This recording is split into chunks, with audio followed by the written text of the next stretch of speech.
folks. I'd like to call to order the Select Board meeting of Tuesday, March 26, 2024. Thank you all for coming out tonight. This obviously is quite a large gathering of folks. I'm glad we were able to accommodate a larger location in terms of what's going on. Tonight, our first agenda item is a board discussion and vote to reorganize. We will have public comment after that, but that's going to be our first item this evening. I would like to kind of start out on this. I can't hear you, and I have hearing aids. I'm sorry, I will speak louder. Or there's a seat down here. There's two seats down here. Speak up. I'm hearing that there's no sound on Zoom for some reason. We are not, we took it off mute, right? Yeah, it's off Yep, mute. it's off mute. It's off mute. Controller.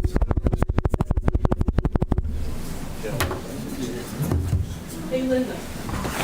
Let me just check it out. These mics are just for RCTV. They do not amplify sound in the room. So Okay. everybody on television can hear you guys, but I have nothing to do with in-room amplification. Okay. So I actually turned this one this way so I could better hear the people in the audience. Oh, okay. On The mics are in that room there. Rob.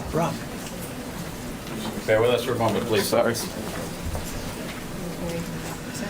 Yeah, no, it's good. Okay. It should be Okay, good now. we're good now. Okay, good evening, folks. Are you able to hear me in the front and back of the room? Okay, we will, I think, folks, the answer is we need to speak loudly this evening, so let's do that. Our first item is board discussion and vote to reorganize.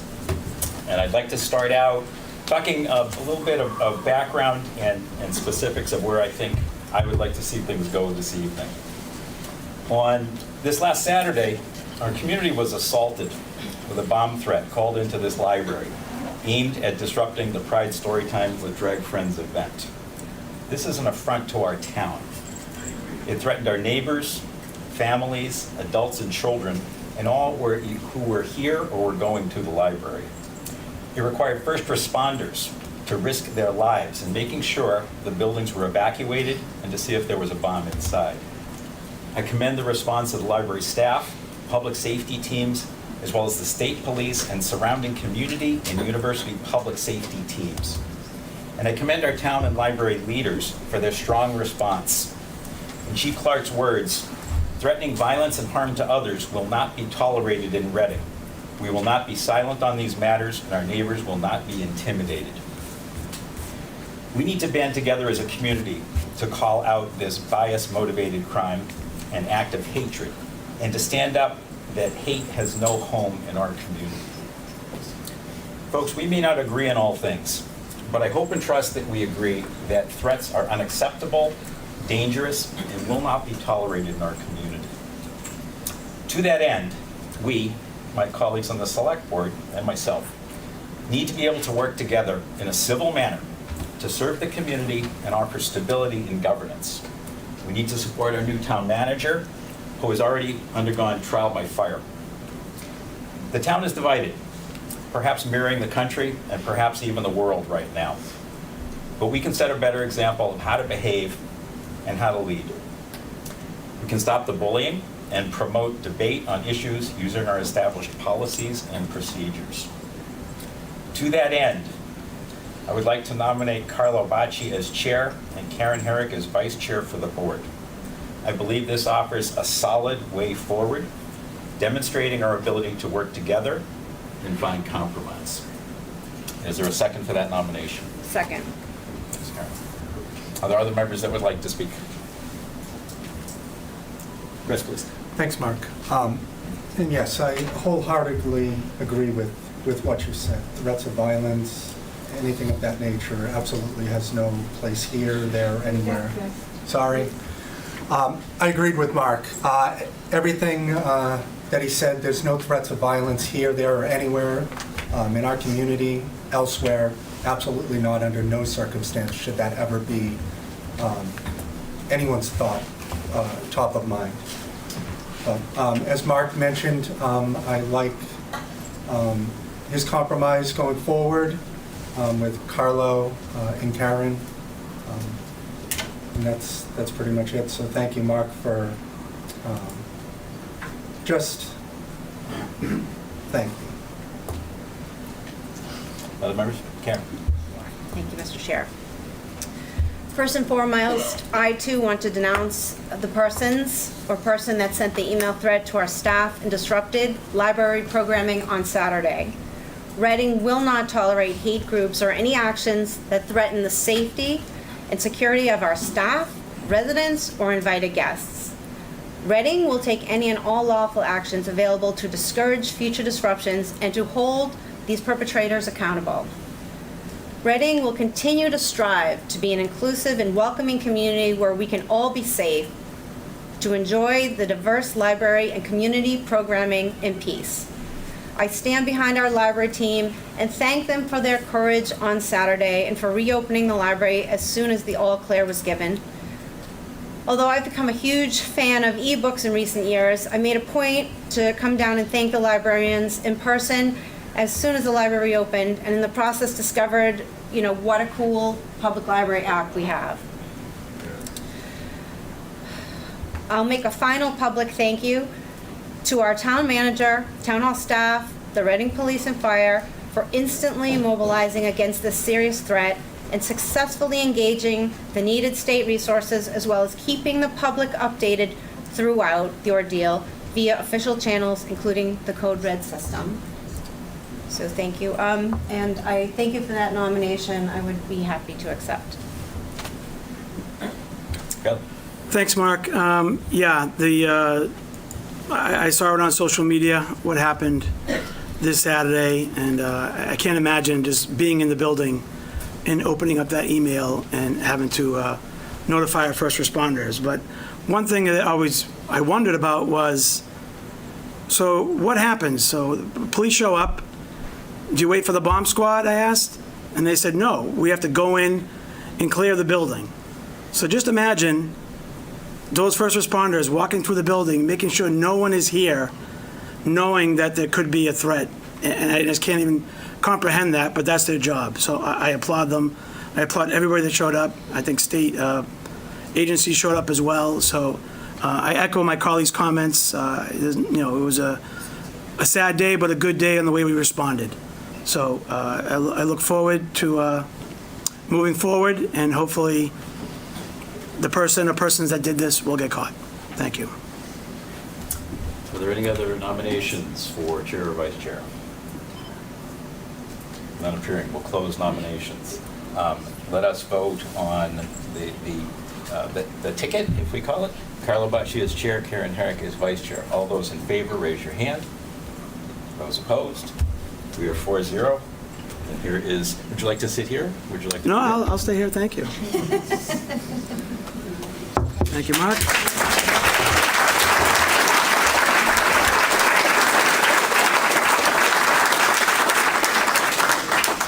All right, folks, we got a pretty busy agenda tonight, as Mark said, but I'll go over it really quick. We already took care of... Mr. Chair, we should elect a new secretary. Oh, sorry, I forgot the whole... Yeah, you're right. Good point. Got ahead of myself. Sorry. So I will retract what I said for the moment, and we're going to take nominations for secretary. Mark's volunteering, and Mark's nominating. No, I'm with Matt over here. I'm with Matt over here. Second. All right, so our first nomination is Chris for secretary. I retract what I said, Mark. Any other nominations for secretary? No? All right, nominations are closed. Did we second it? No, we didn't second it yet. We did second it already? Second, yep. All right, any discussion? I'm looking at Chris. No. All right, all those in favor, we shouldn't be laughing, but all those in favor of Chris being secretary? 4-0. Thank you, Chris, for stepping up. Thank you, Chris. All right, back to the agenda. We already did reorganization. Public comment will be next. We'll have select board and town manager reports. We're going to reopen the warrant and close the warrant for town meeting start date. Vote to adopt hazard mitigation plan. Vote to hold in-person early voting on special election on May 14th. Discuss and vote on modification to CPA committee. Membership to include member of Conservation Commission. Vote to appoint Select Board member to CPA Committee. Vote to appoint Town Accountant to a term July 2024 to June 2025. Discussion on investigation into board conduct, future agendas, minutes, and then we are going into executive session, and we will not be returning into open session. And I don't have the little cheat sheet that we have in our room, but we are on Zoom, we are on RCTV. I know Verizon's channel 32 or 33. I don't know what Comcast is, but hopefully everyone's able to watch. All right, so next we have public comment. If anybody wants to speak, you don't have to come here right now. You can always chime in at the end if you want to speak in public comment. First, we have Patrick Egan, and I'm guessing we're doing the podium, right? Yes. Yep. Thank you, Patrick. Thank you. Good evening. My name is Patrick Egan, 8 Oak Ridge Road, also Chair of the Library Board of Trustees. Wanted to speak for a few minutes, echoing the opening comments about the events of Saturday. I've already stated on the record my position and respect and love for the library staff and their great work at evacuating the building and the work they do. And I'll address them at our next board meeting.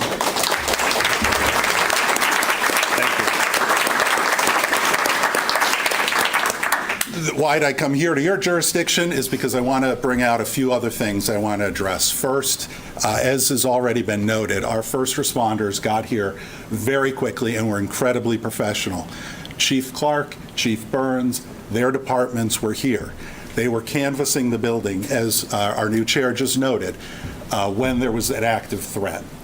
They were working with the library staff. I want to commend our assistant director, Michelle, who actually went with the bomb squad through the building because she knew the building so well. So they stepped up. But what happened on Saturday was no surprise with the way our police and fire and the support they have helped us. They are constantly there to protect and serve our patrons and our staff. And I want to publicly thank them for all the work that they have done on Saturday and all before that for this library.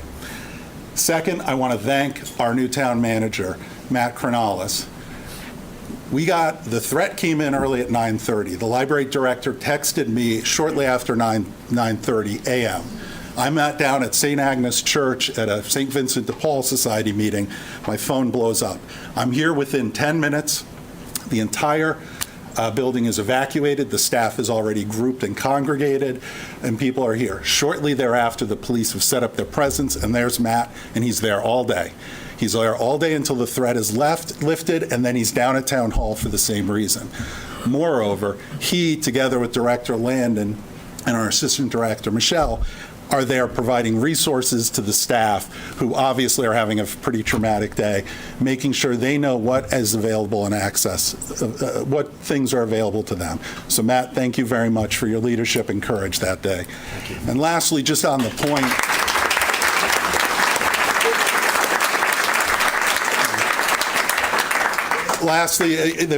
I have been asked since then, what does this threat say about Reading? I believe it says absolutely nothing about Reading. This is an anonymous threat from who knows what in a deplorable, abhorrent statements and attacks. What speaks volumes is how we respond to it. Chief Clark, Chief Burns, Town Manager Cronalis, your elected leaders here tonight, they've all spoken up, and that is, I think, what we can take away. So I thank you all for that, and I thank you all for continuing to support this beautiful building and the people that work here. Thank you.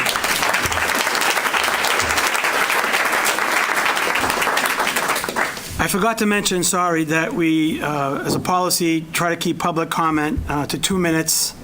I don't want to interrupt anybody, but if you're going to finish, just let us know. I have, 1 sentence left, but we're going to keep it at 2 minutes.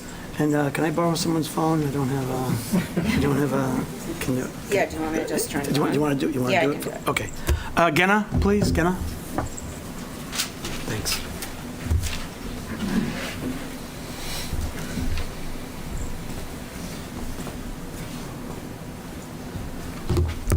Genna Pilowski, 3 Harriman Avenue.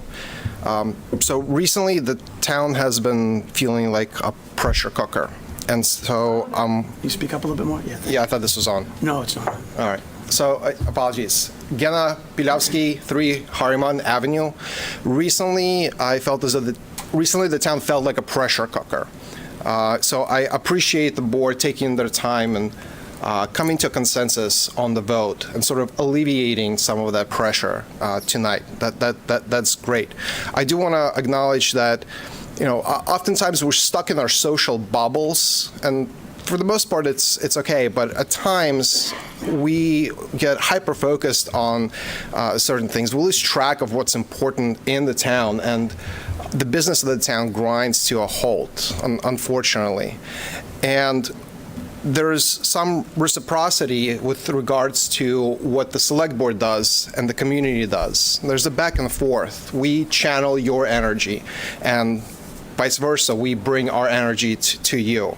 So I don't know exactly how to address it from the community's side, but I do believe that you as board, as elected officials, all of you had thousands of people vote for you to represent the community. So you folks as the select board have the ability to channel positive things and encourage work within the different volunteer groups and different members in this community. So again, I wanted to thank you all for coming to consensus tonight. That's great. And I'm looking forward to this type of activity in the future. Thank you all. Thank you.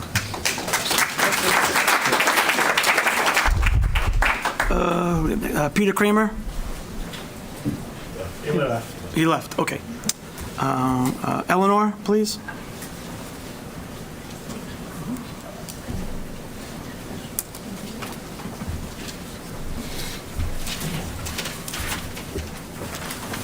Hi, I'll shout. I'm Eleanor Actipis, 73 Longfellow Road, and I want to say thanks to the board for rotating in accordance with policy. That was great to see. I still want to chime in and request an independent investigation into whatever went on that we're all kind of having concerns about and that there's a lot of articles about and discussion about. And one last quick thing. I noticed on Facebook, Karen Gately-Herrick stating that anonymous bloggers may not comment on official municipal business, which seems sort of like she doesn't understand the First Amendment. So I would love to know that our select board members value the First Amendment and free speech, even if it's speech they don't like. Thank you.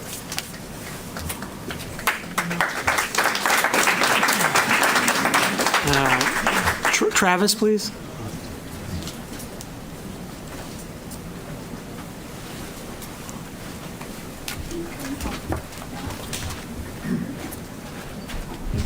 All right, good evening. My name is Travis Estes, 36 Intervale Terrace Town Meeting Member for Precinct 7.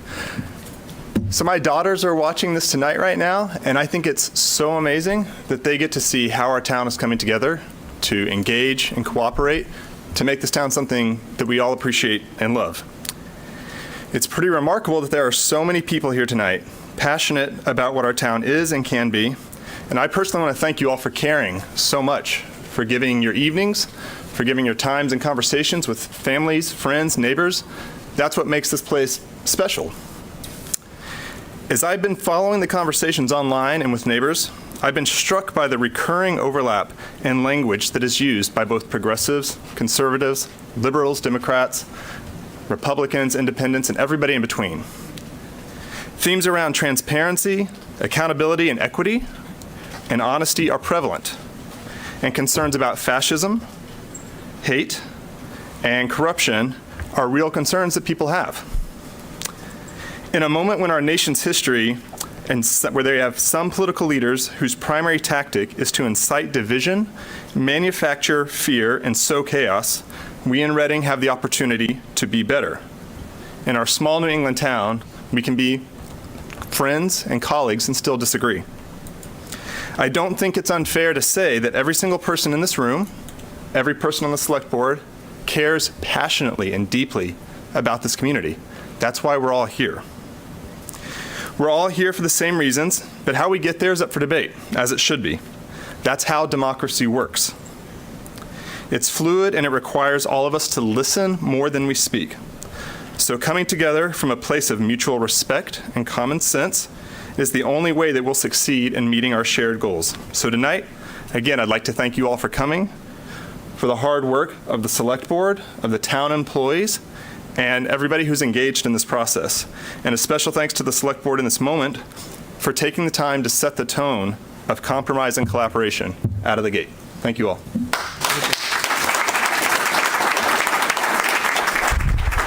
Save me 10 seconds, guys. Yeah, thanks. You're welcome. John Sullivan, 23 Weston Road. I'm going to divert, I guess, from some of the other topics. I wasn't going to speak tonight. I'm not sure if anybody saw the news today, but there was an accident in town today involving a car and a 15-year-old pedestrian. It sounds like... Sorry. It sounds like the kid had serious but not life-threatening injuries, which, thank God for that. I'm sorry, what? She asked where it was. Can you guys hear me now? Yeah. All right. Coach's voice. I'm not sure if anybody saw the news, but there was an accident today, I believe on Lowell Street, involving a car and a 15-year-old pedestrian.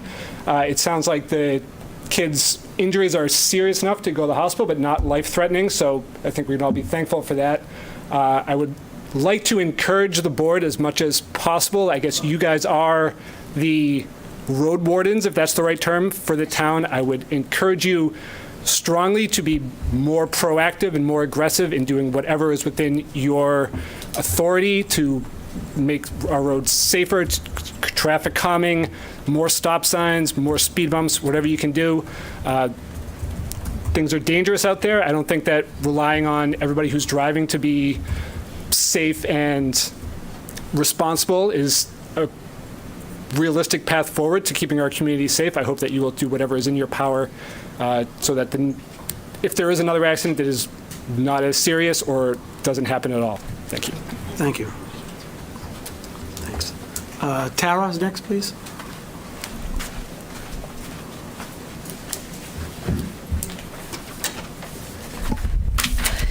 Tara Gregory, Pleasant Street. On Saturday morning, staff at the Reading Public Library and the Town Hall received an anonymous bomb threat. The Reading Police Department has confirmed that the threat was in reference to the Pride Story Time with drag friends that was to be held that morning. This kind of terrorism hurts us all. It hurts our LGBTQ+ community, our town and library staff, our first responders who are called on to ensure our safety. Families were left to explain to their children why plans changed and why story time wasn't happening. But parents couldn't really tell their kids what had happened to the town.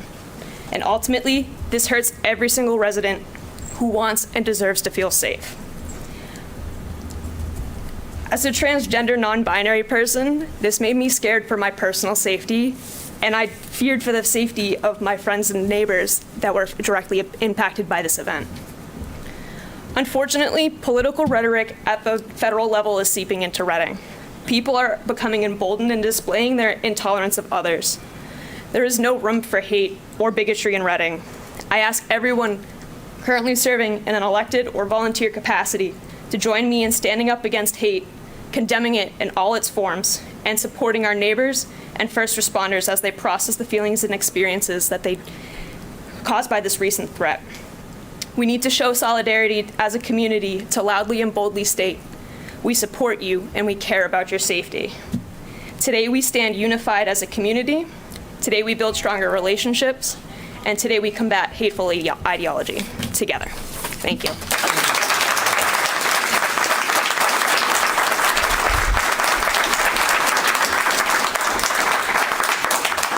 Thank you. David Owens, please.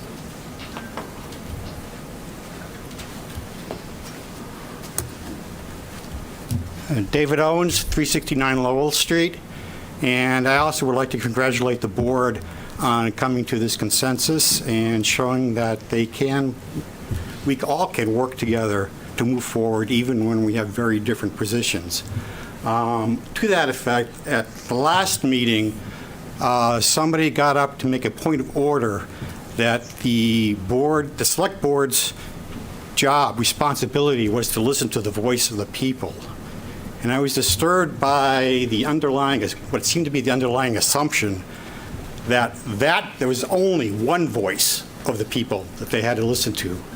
And I just wanted to remind the board and the audience and the community at large that we have more than one voice. I represent a different voice.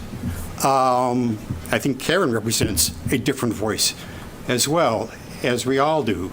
And it's really important to acknowledge that the First Amendment doesn't just work for the people who shout the loudest. It works for everybody who has a voice, has a vote, whether they express it out loud or not. And that's it. Thank you.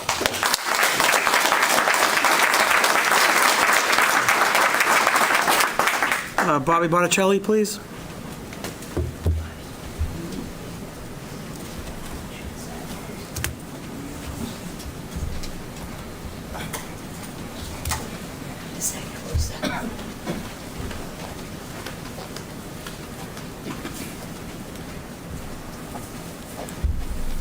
Bobby Botticelli, I don't think I need this.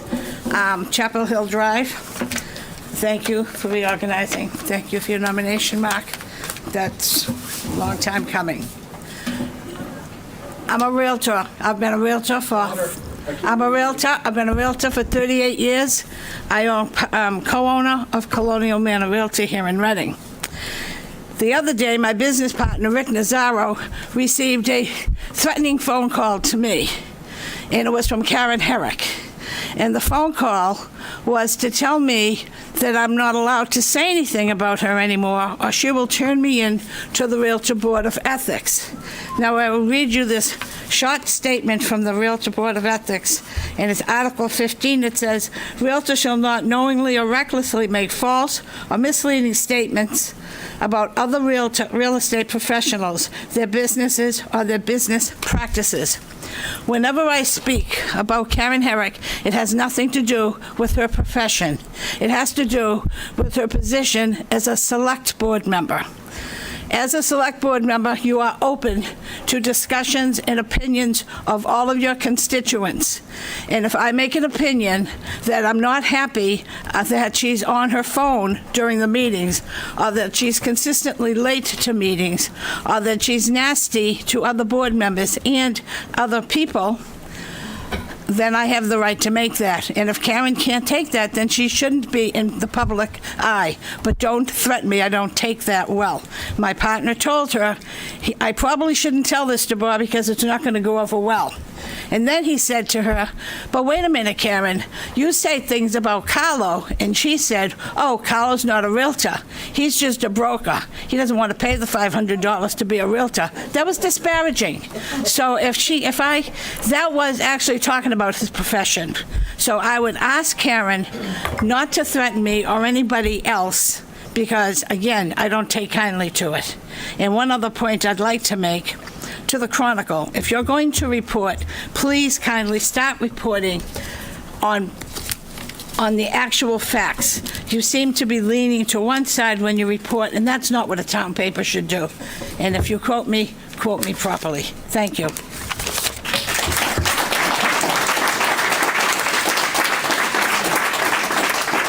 Angela? I don't know what Angela is. Thank you. I'm good. Congratulations, and I look forward to all working together for the good of the town. Thank you. Nancy? I know. No. No problem. Rebecca Lieberman? Here.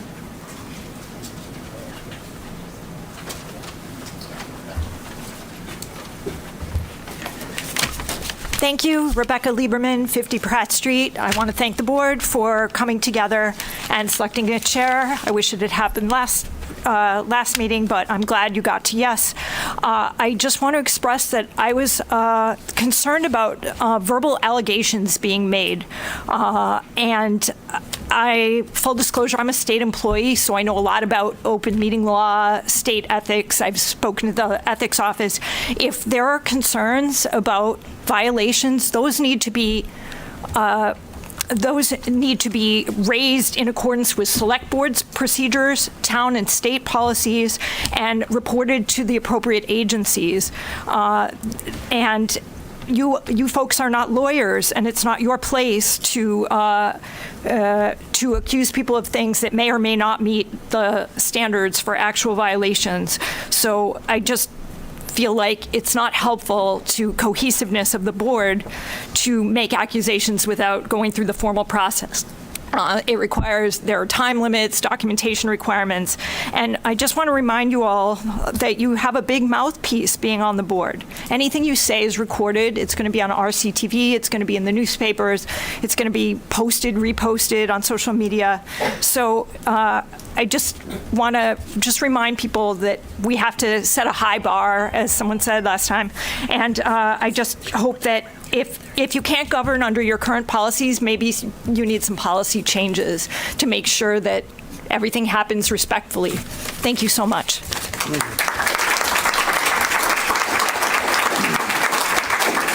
Kevin Lucy? Is Kevin still here?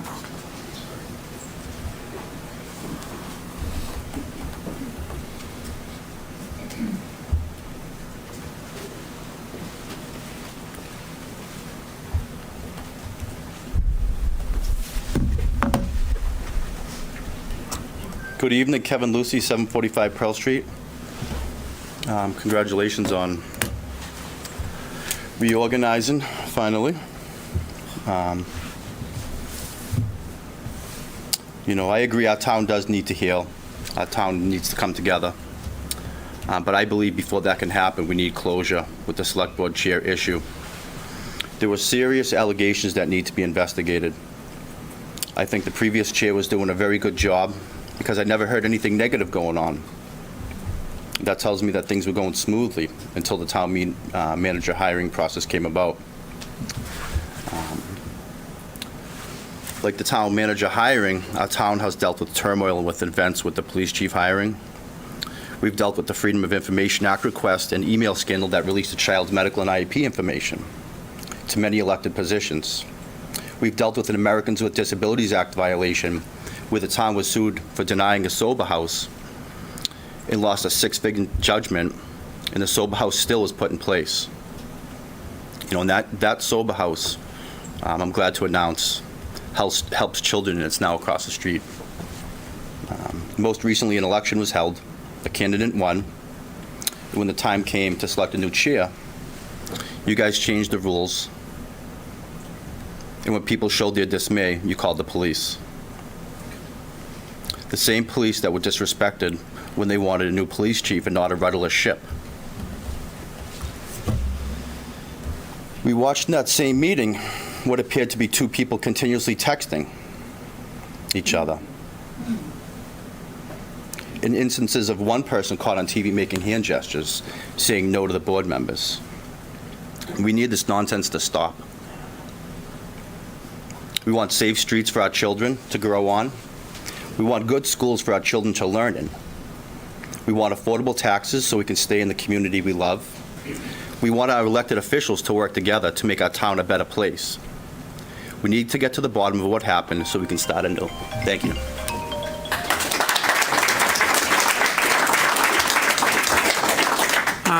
Would anyone that didn't sign up like to speak? Public comment? No one in the room? Caitlin, anyone on Zoom? No one raising their hand. Okay. Thank you, everybody, for speaking. Now we're going to go to liaison reports and town manager report. Anyone? Mark, thank you. Thanks, Mr. Chair. Hope that feels good. We'll see. So there is a lot of activity going on with Recalc Council on Aging activities. The Senior Center feasibility study is moving forward at a very quick pace right now. There are 3 sites that have been identified as potential sites to further explore. Town meeting members will be receiving some information inside of the town warrant booklet that talks a little bit more about them. And it would be great to get more people able to see what these options look like and what's happening. The Pleasant Street Center, as we've talked about, isn't able to support the community anymore. And as we have a growing, I'm going to call it not a senior population, but a 60-plus population in the community, we really need to do more to take care of them. So I'd encourage everybody to learn more about that. Tomorrow evening is a meeting that's going to take place. It's Joint Council on Aging and Recalc. And we're going to take a look at the 3 options that are being explored right now. looking for more community input. There will be a number of additional community meetings that take place to support that. And the hope would be that we can move this ahead over the summer, pick a site, get more detailed cost information, and then start educating the community about it, bring it forward to town meeting, and then bring it forward to the voters. So the Council on Aging met, last night was Monday? Yep, that's last night. And then Recalc Council on Aging is going to be meeting tomorrow, at 6:30. Thank you. Do you know where they're meeting? What room? Okay, it's okay, it's okay. No, I know where they're meeting, I think. It's in the conference room. Is it conference room? I think it's the conference room. Town hall? Yeah. Okay. Sorry, I was going to check my calendar. No, I didn't write down where it is. Town hall. And can I just ask, is tomorrow night, if I heard you correctly, the consultant is going to present, well, the three sites have already been identified, Yes. and then there's going to be drawings or plans or not yet? So it's more a discussion of where we are on each. There are some preliminary cost estimates that will be shared with the community. It will also be on Zoom, so you can watch it that way. It'll be recorded as well. And again, it's more at this point to understand what the sites look like, what the opportunities might be, and for the community to be able to see that. All right, yeah, I would encourage anybody that's been involved in the senior community center. A lot's going to be shared tomorrow night, and that will hopefully steer us in the right direction on where to put it. Can I just close? So Yeah. What will then be happening is Recalc and these other groups will come to some consensus on a preferred site, bring that back to the select board for discussion and hopefully approval. No, thank you. Chris, Karen? Karen? Sure. So last night, the Killam School Building Committee met, and it was filmed with RCTV, and there's a lot of great information in there. I encourage you to go and check that out on their YouTube channel. I assume, and I expect it will be also posted on the Killam School Project website. I got a second view of the results of the traffic study, having attended a recent traffic community meeting that we had. But if you weren't able to attend that, the results were presented last night, and thinking of the unfortunate accident we had earlier today, these folks, who I believe have worked with Reading before, have done an amazing job looking in detail at the sidewalks, the accessibility, the pedestrian access in and around that school. So the committee is now also getting into the details on a potential school district-wide pre-K solution, which would increase the number of parents and students at that school building. The second half of the presentation was from the architects themselves. They are starting to think about how best to use that site. We keep hearing it is actually a pretty small site for the size of school building we need to build, maybe 100,000, maybe 120,000 square foot site, and keeping everything intact during construction. So that was the reoccurring theme. But they started laying out, brainstorming how the traffic might flow, how to get the buses off the street, how to avoid places where children and pedestrians are going to potentially be in the same place at the wrong time, and also alleviating congestion in the neighborhood. So definitely encouraged. That was full of all kinds of specifics. So we are getting to a very active part of that project. We have a deliverable coming up in May back to MSBA. So much like the community center, the work will now begin on more of the structural elements and starting to talk about cost estimates. Thank you. Thank you. Chris? Thanks, Carla.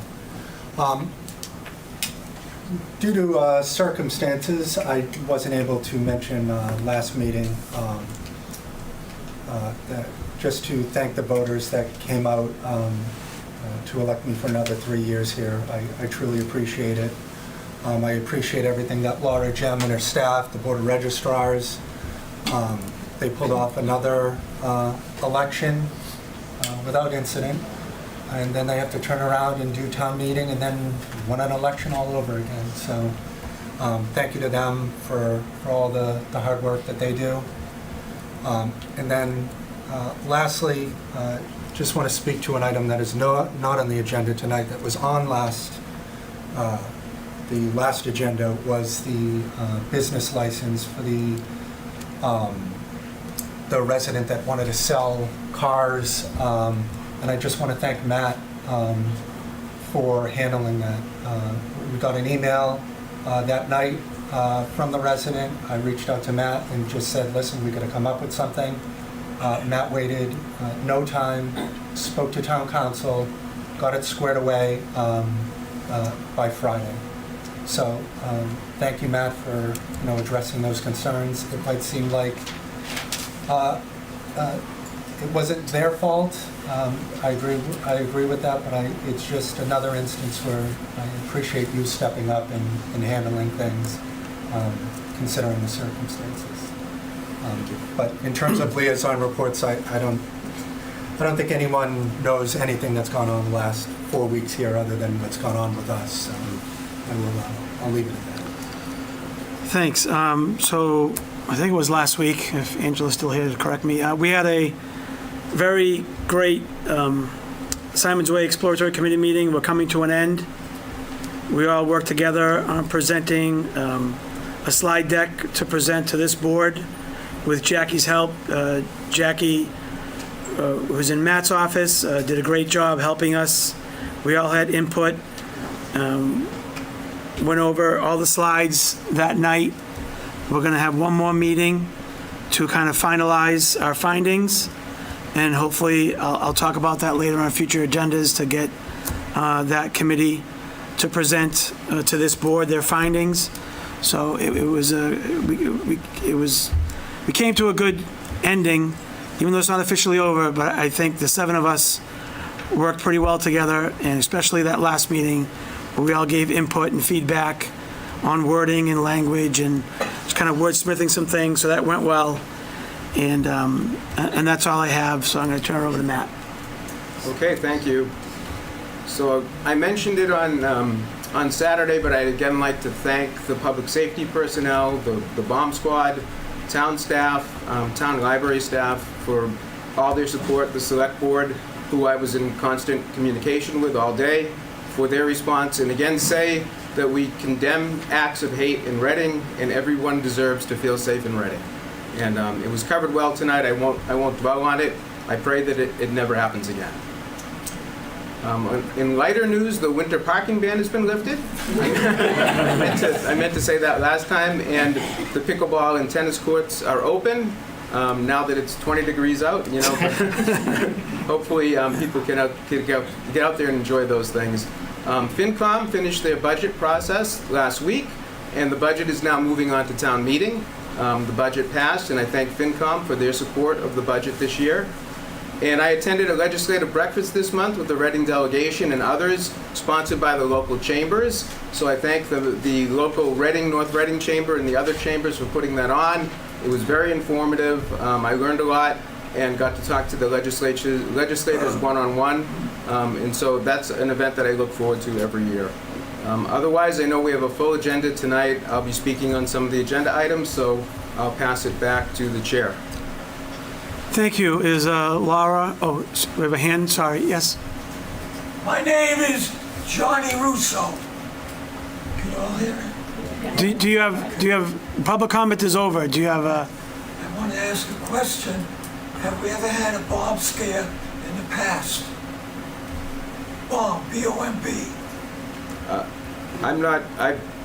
In my tenure here, I don't remember. I've only been here 9 years, but I'm sure the police may speak to that. Well, let's hope it's the last one. I agree with that, for sure. All right, well, thank you, Laura. We're gonna work on the warrant and change the start date of a town meeting. Was I doing that one? Well, I mean, is it? Do we have just make a motion? And I have a motion if you want. Yeah, and I would suggest, I know you get to pick the start date, and I don't know what you're thinking, but in talking to the moderator and other staff, Thursday the 25th, Thursday is a day that people are used to coming to town meeting. I know you have discretion to put it on any day you want, but that seemed to make a lot of sense. So if the motion would be to move it to the 25th, that would be preferable. Just a comment too, with the Passover, I guess someone that's in here that's Jewish might be able to let me know, but I believe that the first and the second night are the most important, so therefore you don't want to switch to Tuesday. So I just wanted to point that out. Yeah, thank you, Mark, yeah. Maybe just to offer a little bit of background. So usually, the town tries to select dates for meetings that don't conflict with major activities, whether they're major holidays or other holidays celebrated by different religions or other very important dates. On this particular occasion, it was missed for Passover. I'm sorry, Mark, that's not true. Okay, please correct. So the general bylaw and the charter set the dates for town meeting, and we have no choice. So it may have been missed in the fact that it didn't get pointed out when you signed off on it, but that we had to set it for the 22nd. But I'm sorry. I sit corrected. Thank you, Laura. That said, the town does try to, where we can and don't run into conflict, find ways to be as accommodating as we can be. In this particular occasion, it didn't happen. The calendar wasn't checked carefully, and that conflict existed. There are different ways that we could change it, but the best way we thought was to bring it in front of the board, to talk about it, to appreciate the situation, and then as Matt suggested, the idea of moving it to Tuesday wouldn't really help, and it's a different structure than people are used to. People are used to Monday, Thursday. So the idea of moving it to the 25th, I think, would fit for everybody. The town moderator has been very involved in this discussion, is very supportive of this as well. And the preference would be to do exactly that, move the start date to Thursday, the 25th of April. Thank you for that background. Thank you. All right. Do we have a motion? Move to reopen the 2024 annual town meeting warrant. Second. Second. Any discussion? Okay. All those in favor? All right, 4-0. Thank you. Thank you, Laura. So now that it's open. Yeah, right. Now we need to change the start date. Oh, okay. And then we need to Oh, so another vote. Yeah. Another vote, sorry. I'm not privy to the motion, so Yeah, no, I have it. yeah. Okay, yeah, good. Everyone's good? 25th? Yes. Thursday, The 20th. April 25th. Yeah. So the motion is to start town meeting on April 25th. Yeah. Okay. Pursuant to GL Chapter 39, weird symbol 9, move to delay town meeting start date from April 22nd, 2024 to April 25th as reflected in the document presented. Second. Second. Any discussion? No? All those in favor? 4-0, thank you. Wet signatures? Yeah, Okay. yeah, I have signatures. Laura has to post it right away, so All if right. you can sign tonight, that would be great. Thank you. Thank you. A question? Yeah, sure. Did that also close the warrant? No, that's the next That's one. the Okay, next one, all right. Thank you. So we can, So I have the next one too. all right, sign that, and then we can do the next one. This is the final page.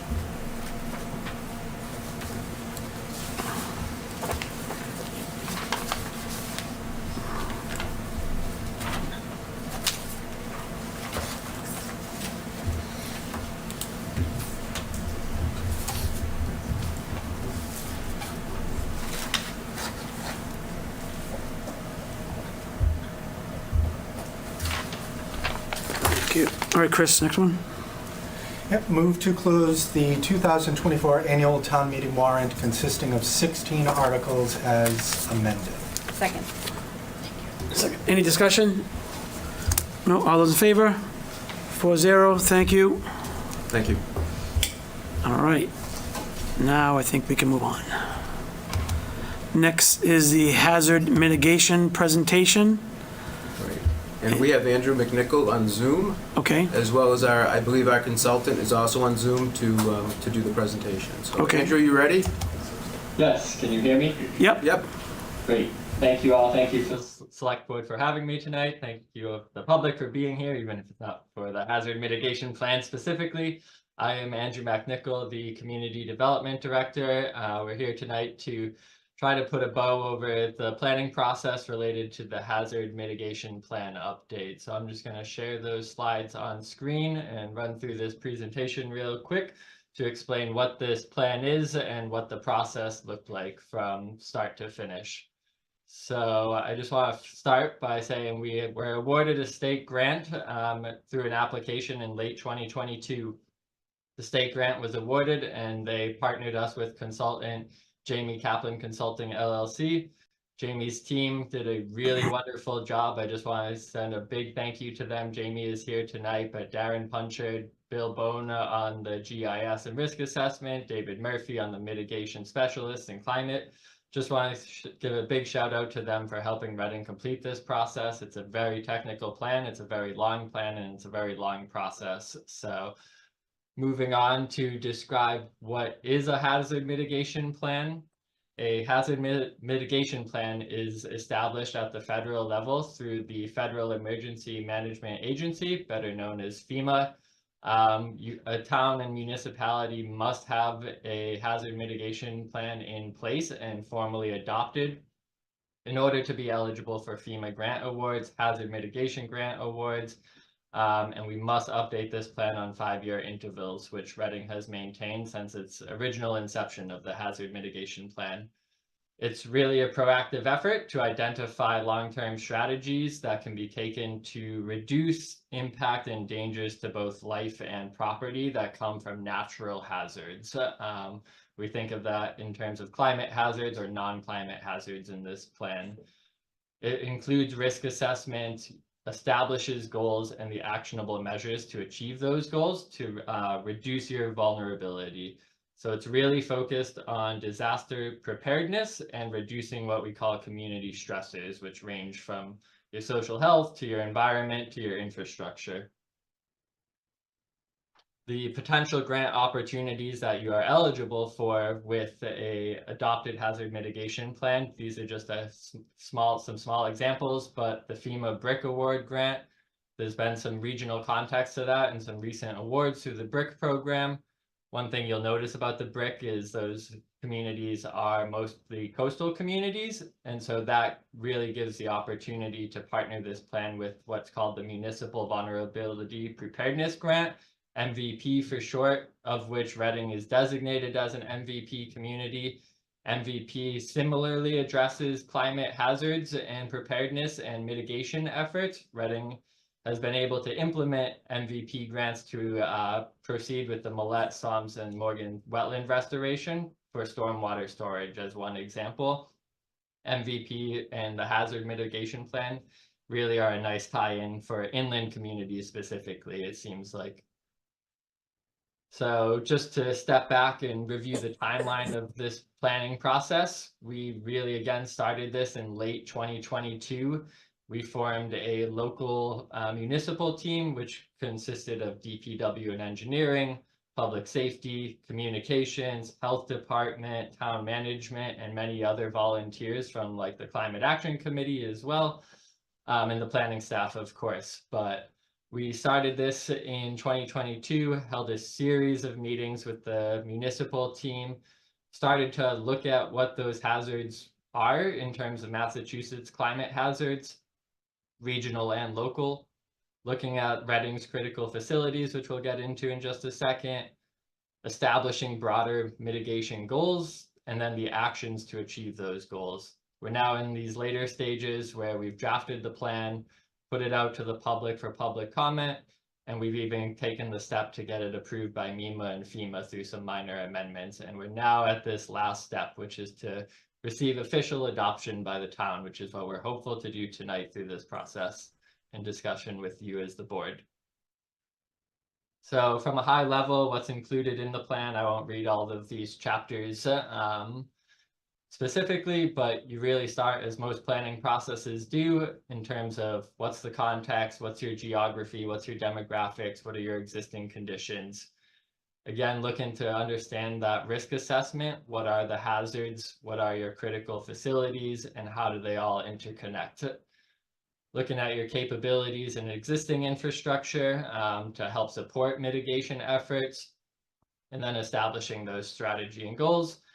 And then for the future, how are we maintaining and addressing those goals and addressing this plan and keeping it up to date on its 5-year cycle. So to maybe no surprise, climate mitigation and hazard mitigation specific in our region, it's very can come down to changes in precipitation. The natural hazards from that include flooding from high rain, drought from lack of rainfall, or even landslides to a degree.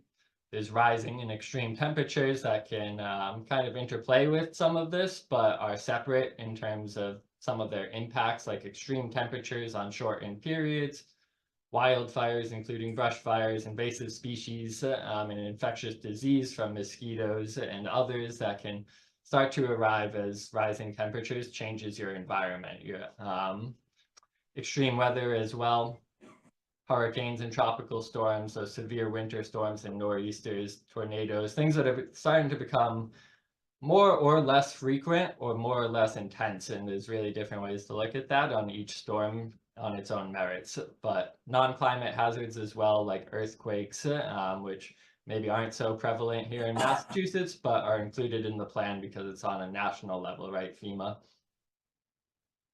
So moving on towards those hazard rankings, FEMA in the plan gives it a quantifiable effort to try to address those hazards and understand what are the high hazards to our region. Looking at those winter storms, extreme temperatures, flooding. You'll see here infectious disease. We talk a lot about climate hazards in this plan. Infectious disease is really more of a public health impact, as we all might recall through some previous history, both in the early 2000s and more recently in the 2020 pandemic. FEMA's really taken that step to try to address infectious disease in this plan and try to give it some correlation into heightened risk assessment in terms of what that can mean through the changes of the climate and through the changes of hazards. The critical facilities of a town really looks to establish your social spaces, your public safety, and your infrastructure. And the plan really gets further into detail onto these critical facilities in terms of, are they situated in floodplains? Are they situated in high fire risk areas or other? So the plan really breaks it down into detail as to the locations and the potential impacts of each and every one of the critical facilities. In Reading, I believe we had 20 to 30 plus critical facilities detailed in our plan. Mitigation actions, really short and simple. They are in efforts to reduce your risk and address your vulnerabilities. You must improve on your vulnerabilities, right? That's how you're going to reduce that risk that can come from flooding or heat, both on the social side and the infrastructure side. And this plan does a great job of how it's possible to address all of those different risk assessments that were detailed in the table. And those actions can come down to local plans, regulations, and policies to address future builds, codes, and shape how the land and the buildings are developed, right? If you're in a floodplain, what are we doing to compensate and protect that? Structure and infrastructure, similarly, is there roads that are prone to flooding and maybe need to be addressed in a more appropriate manner to make sure that transportation and access remains viable at all times during all emergencies.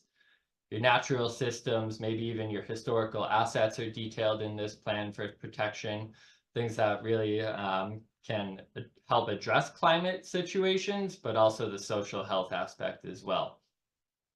Education and awareness programs may also be mitigation actions. Again, it's coming back to social resiliency and understanding. DPW does a great job on water resources, planning department as well, trying to put the word out there through these planning efforts on awareness and social understanding. This was just a short snippet of some of the mitigation actions here in the plan. So you'll see key items like providing full generator coverage at more critical facilities, updating your transportation infrastructure to remain safe and viable at all times.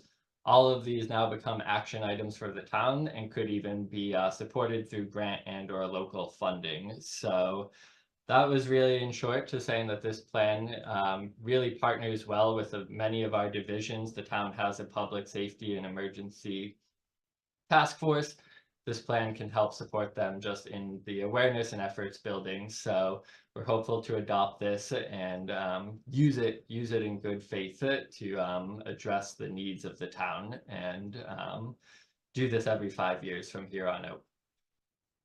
That was all I had tonight. Jamie Kaplan is here again, but I just want to give a thank you to her team and our municipal team and the public for their efforts on this. Thanks, Andrew. Jamie, do you have anything to add? I'm really here to be supportive, so if you've got questions about the plan, I'm happy to sort of answer them, but the key thing is for you to adopt that plan.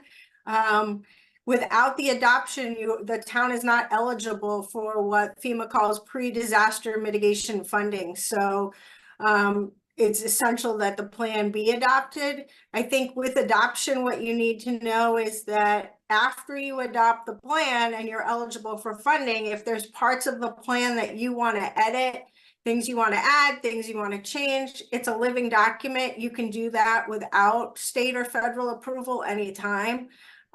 So there's really no downside to adopting the plan, but there's big downside to not adopting the plan. I can tell you, I got a call today from a Massachusetts town who is about to receive over $40 million in project funding from FEMA, and they're not going to get it without a FEMA approved mitigation plan. Like, they're stuck. And you don't want to be in that position. But again, I'm happy to answer any questions you have and obviously support Andrew any way I can. Thank you. Any questions, guys? No. Thank you, Andrew. I appreciate it.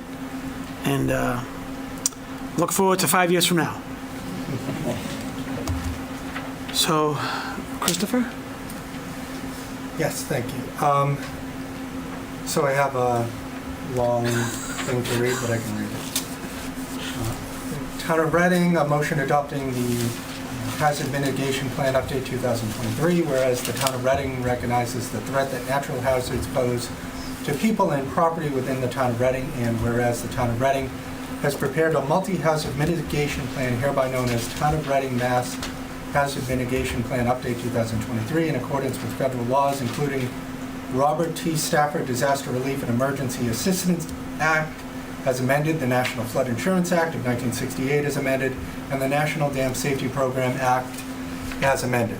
And whereas the Town of Reading, Massachusetts Hazard Mitigation Plan Update 2023 identifies mitigation goals and actions to reduce or eliminate long-term risk to people and property in the Town of Reading from the impacts of future hazards and disasters. And whereas adoption by the Town of Reading Select Board demonstrates its commitment to hazard mitigation and achieving the goals outlined in the Town of Reading, Massachusetts Hazard Mitigation Plan Update 2023. Now therefore be it resolved by the Town of Reading, Mass. That Section 1, in accordance with Mass General Law, Chapter 40, the Town of Reading Select Board adopts the Town of Reading, Mass. Hazard Mitigation Plan Update 2023. While content related to the Town of Reading may require revisions to meet the plan approval requirements, changes occurring after adoption will not require the Town of Reading to re-adopt any further iterations of the plan. Subsequent plan updates following the approval period for this plan will require separate adoption resolutions adopted by our vote. Thank you. Is there a second? Second. Okay, Karen was on that one. Thanks, you guys. Any discussion? Just a question for Jamie. Oh, sure. Everything here says update 2023.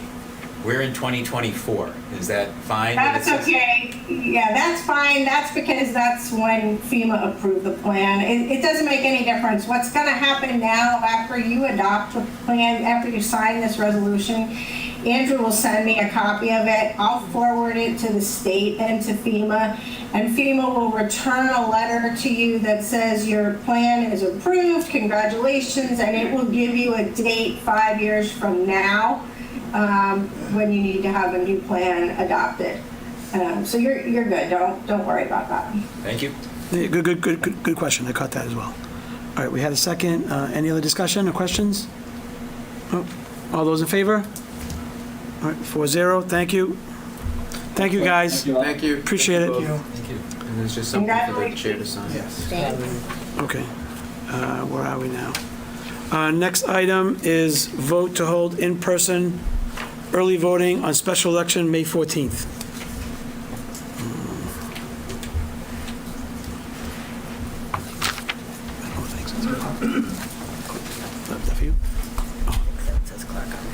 Oh, yeah, thanks.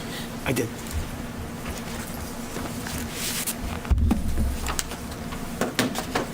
All right, so good evening. Me again.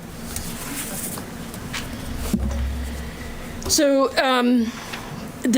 just to kind of give you a little bit of a brief explanation, when it comes to local elections, but as of 2022, if the town wants to participate in in-person early voting, we have to do what's called opt-in to in-person.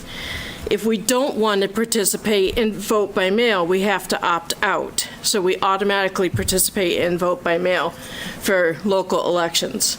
I was not here for the March 5th local election because it was held on the same day as a state election. Therefore, we have to adopt the state election laws.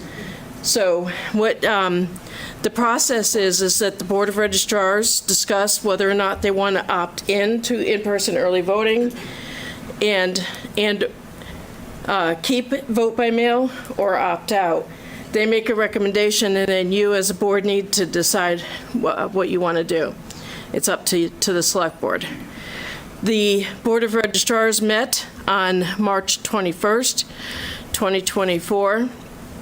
They took a vote to opt in to in-person early voting and to keep the vote by mail.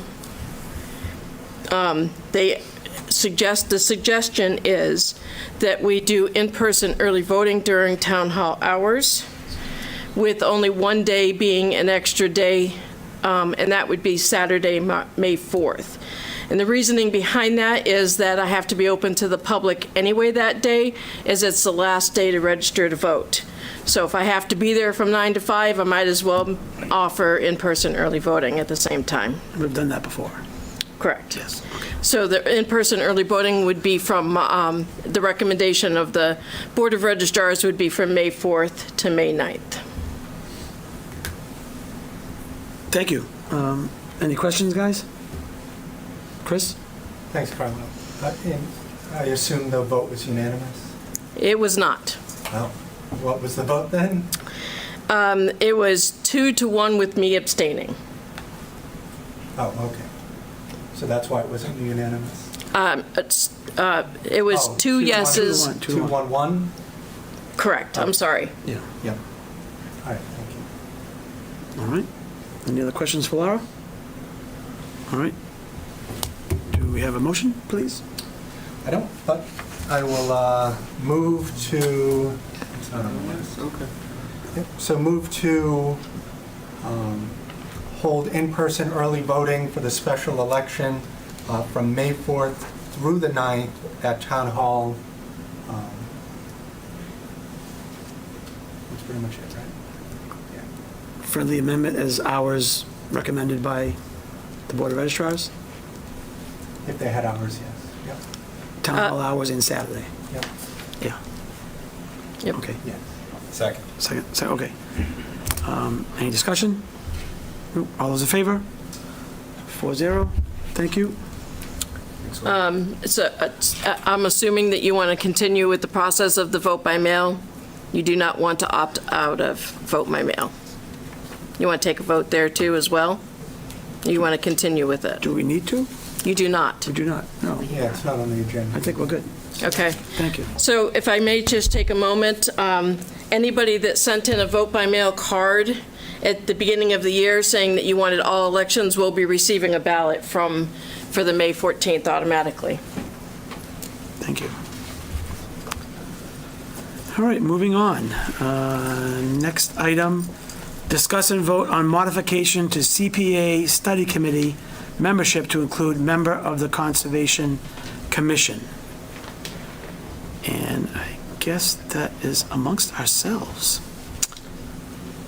Oh, Karen, yeah.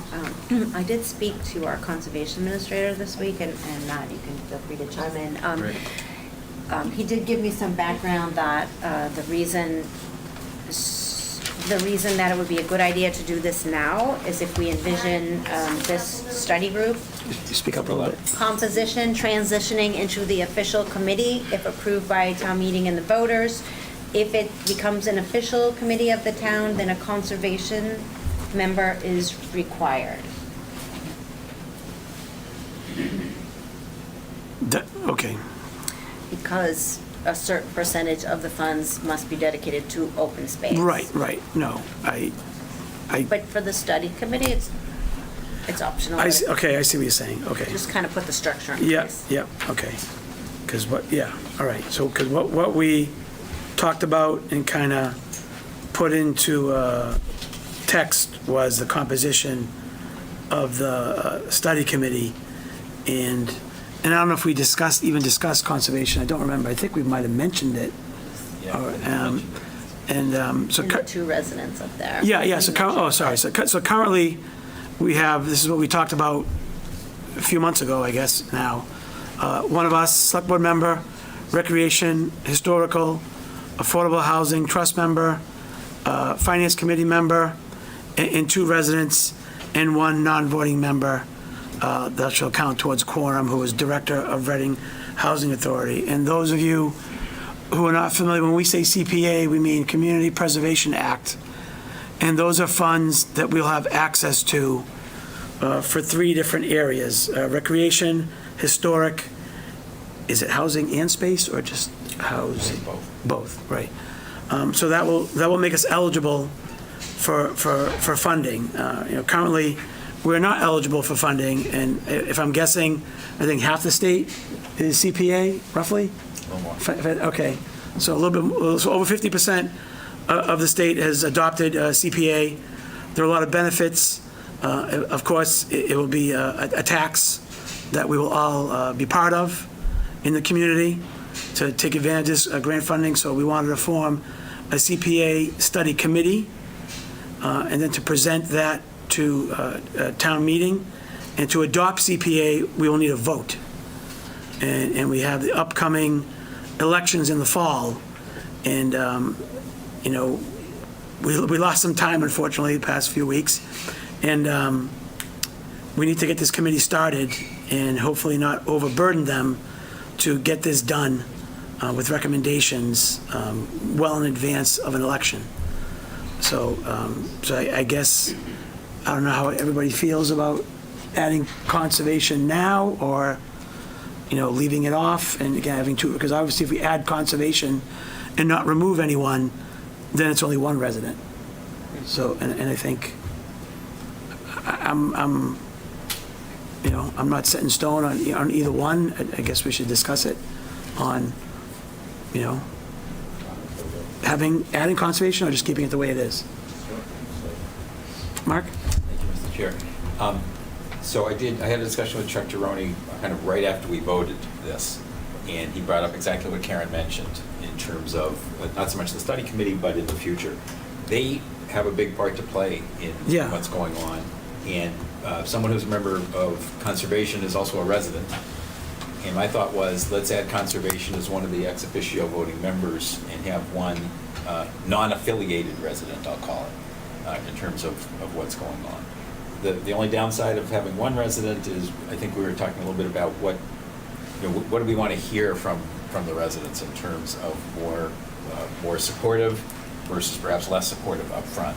Right. So that's the only question here. But I think having conservation makes good sense. I think having them in the process from the beginning makes really good sense. Our experience, I think, has been that 7 is a really good number. Yep. 8 would be an even number and maybe less beneficial. We could go to 9, but I think our experience has been that 7 is really good. And so I would suggest we stay at 7 and perhaps add conservation in exchange for one of the residents. Thank you. Karen, did you have your hand up? You want to add anything? No, I was just I mean, all of my thoughts on this could go either way.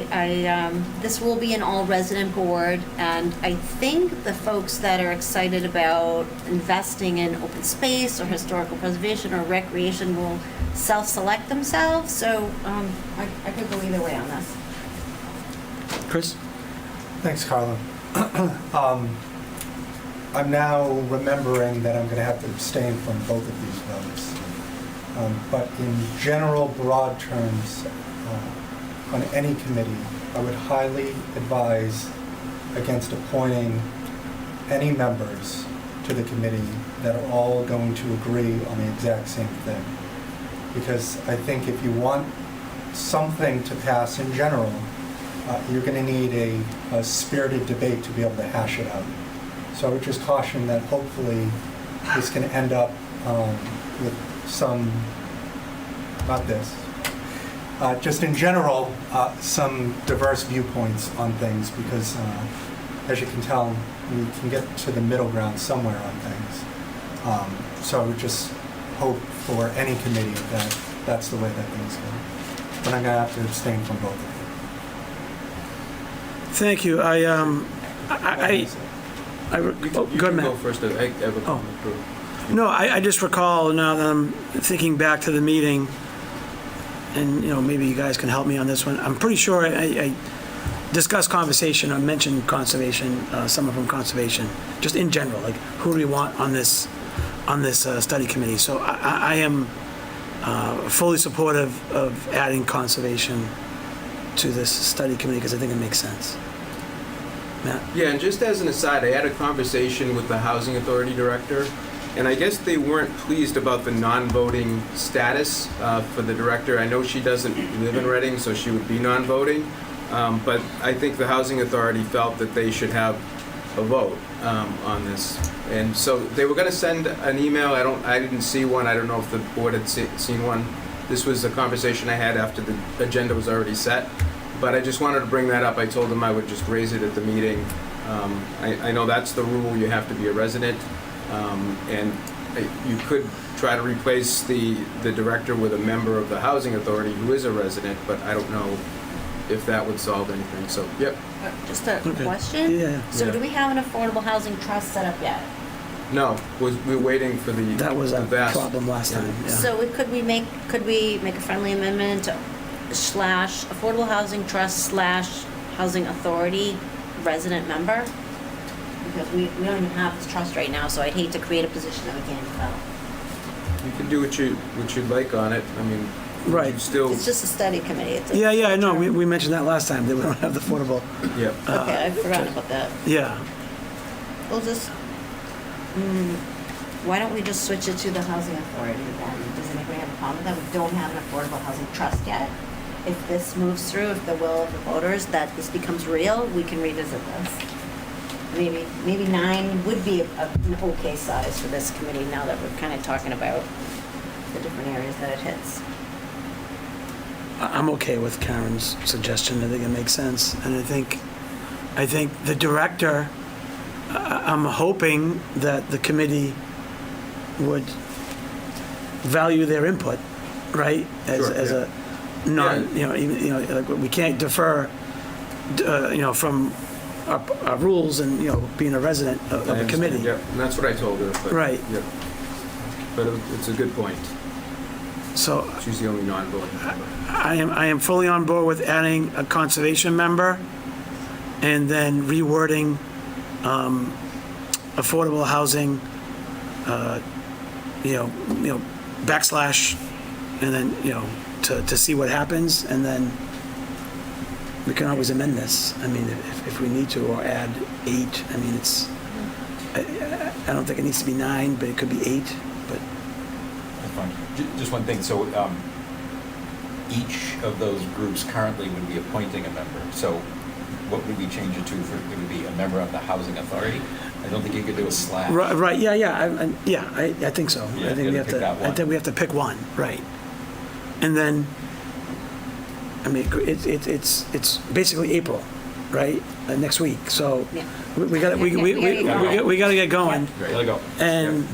And if something changes in the coming months, We can always add a member. It's not, to me, it's not a big deal. I think more people. Point of order, sir. Yes. You were notified only for the Conservation Commission. You're not notified to change the rest of us. So unless you're invoking the 24-hour rule, the 48-hour rule, you can't make the change you're talking about. And you would then also have a double representation of the Housing Authority because the director is still there as a non-voting member. Thank you. You are correct.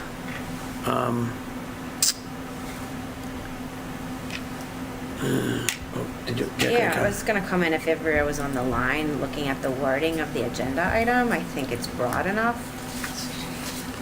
It does specifically mention the Conservation Commission member, but it says discuss and vote on a modification to CPA Study Committee membership.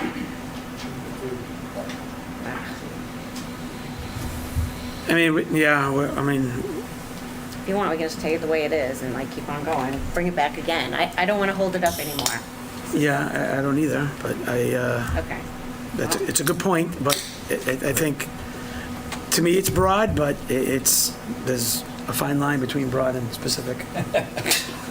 Right, so, again, not playing a lawyer, I agree with you. I think that it's broad enough. What we could do if we want is maybe check in quickly, because I know everybody's going to be on, town council's going to be on for later anyway. Well, Maybe Matt can just check with her quickly. Do you want to keep going? We'll come back to this? I think that makes sense. Yeah. Is that all right with the board? We'll come back to this? Yep. Okay. All right, so we're gonna skip, I guess, well, excuse me, I guess we could go to the next agenda item and appoint one of us to the CPA Study Committee. I don't think it's going to be a controversial vote here, I'm hoping. So I guess, does anybody want to volunteer for the CPA Study Committee before we, make a big fuss about it? I'm willing to volunteer, but Okay, no, thank you. doesn't have to be. Second that nomination. Okay.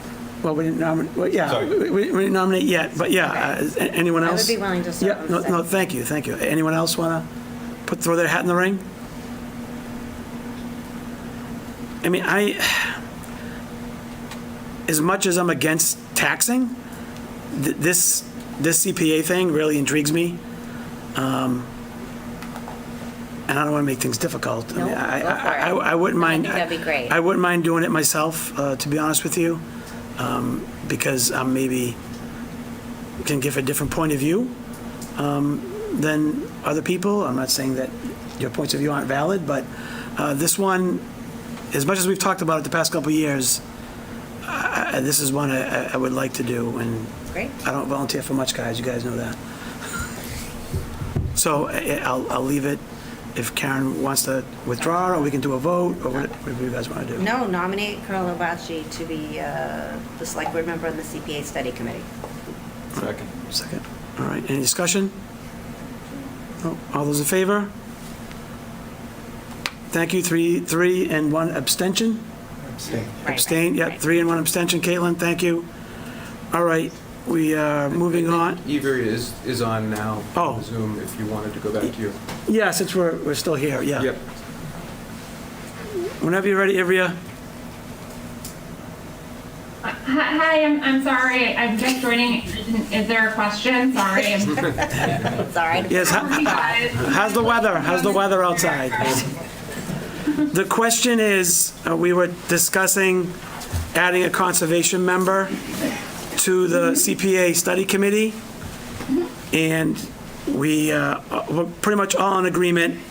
Chris is going to abstain because there's an affordable housing component to the study committee, and the three of us seem to be on board, but a question came up on, we wanted to kind of reword the language of the study committee, because we don't have a housing trust member yet, to make it affordable housing, not a trust member, but just affordable housing. And it's authority, sorry, affordable housing authority, and thank you. And it's not on the agenda, but do you have the agenda in front of you, the wording of it? I do. I just used it to log on. Let me just pull it up. We think it's broad enough, but a member of the public brought it to our attention, and so we wanted to get some input.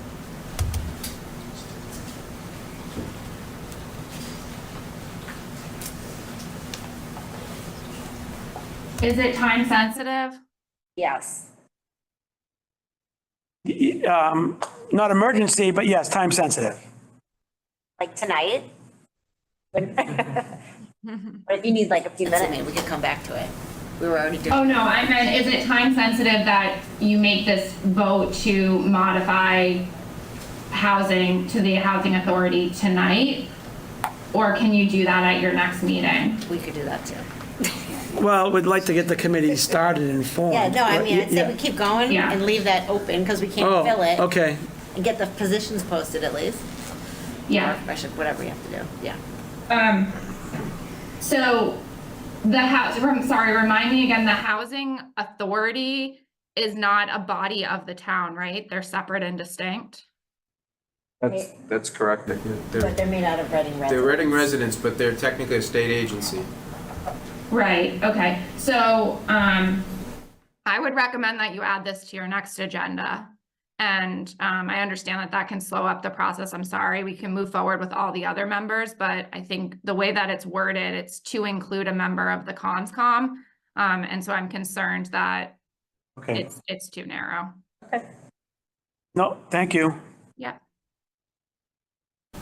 Okay.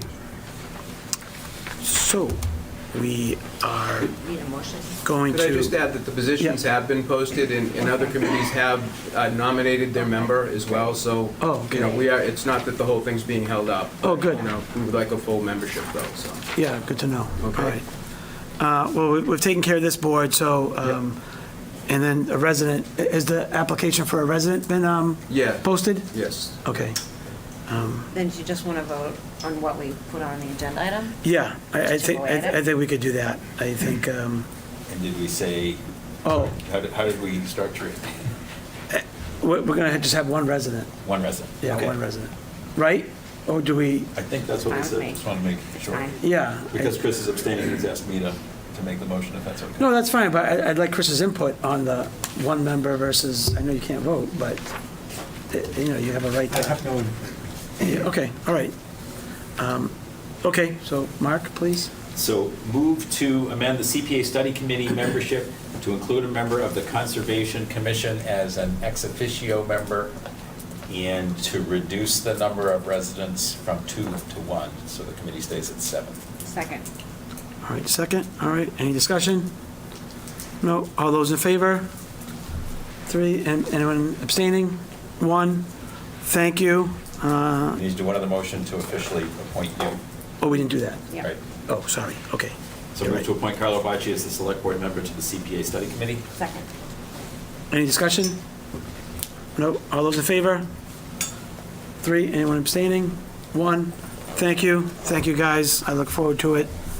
Now on to vote to appoint town accountant to a term of July 24 to June 2025. And is Sharon, does Sharon usually attend these? She doesn't, no. Is she Yeah. interested in the position? She is, no, and Yeah. she's done a great job, you know, and we all wholeheartedly support her, so, As do I, yeah. I know. yes, sure. Is there any language we need to add to this, or just the way it's written? No, just the way it's written. Yep, okay, Yep, all right. yep. good? Chris, yeah, we're good. Yep. Move to appoint Sharon Angstrom as town accountant for a term July 1st, 2024 through June 30th, 2025. Second. All right, Mark, second. Any discussion? Chris? Thanks, Carlo. Just, yes, thank you, Sharon. I mean, she puts a lot of time, effort, and energy into anything and everything here in Reading, so I'm happy to see that she's going to be here for at least another year or 2. Not year. Hopefully longer. Yes, yes, hopefully forever. Thank you. I echo that sentiment. Ready for a vote? All those in favor? 4-0, thank you. All right, next item, 9 o'clock. We're moving along very quickly, which is nice. Next item on the agenda is discuss investigation into board conduct. The the way this reads is, I guess, maybe not the intention, but it's on here the way it reads. So I will open it up to my fellow board members on my interpretation is this is referring to what started on February 6th and what's continued up till today. So that's my interpretation, but I'd be happy to discuss our options. I think at a previous meeting, after speaking to Ivrea, there was kind of 3 options in front of us.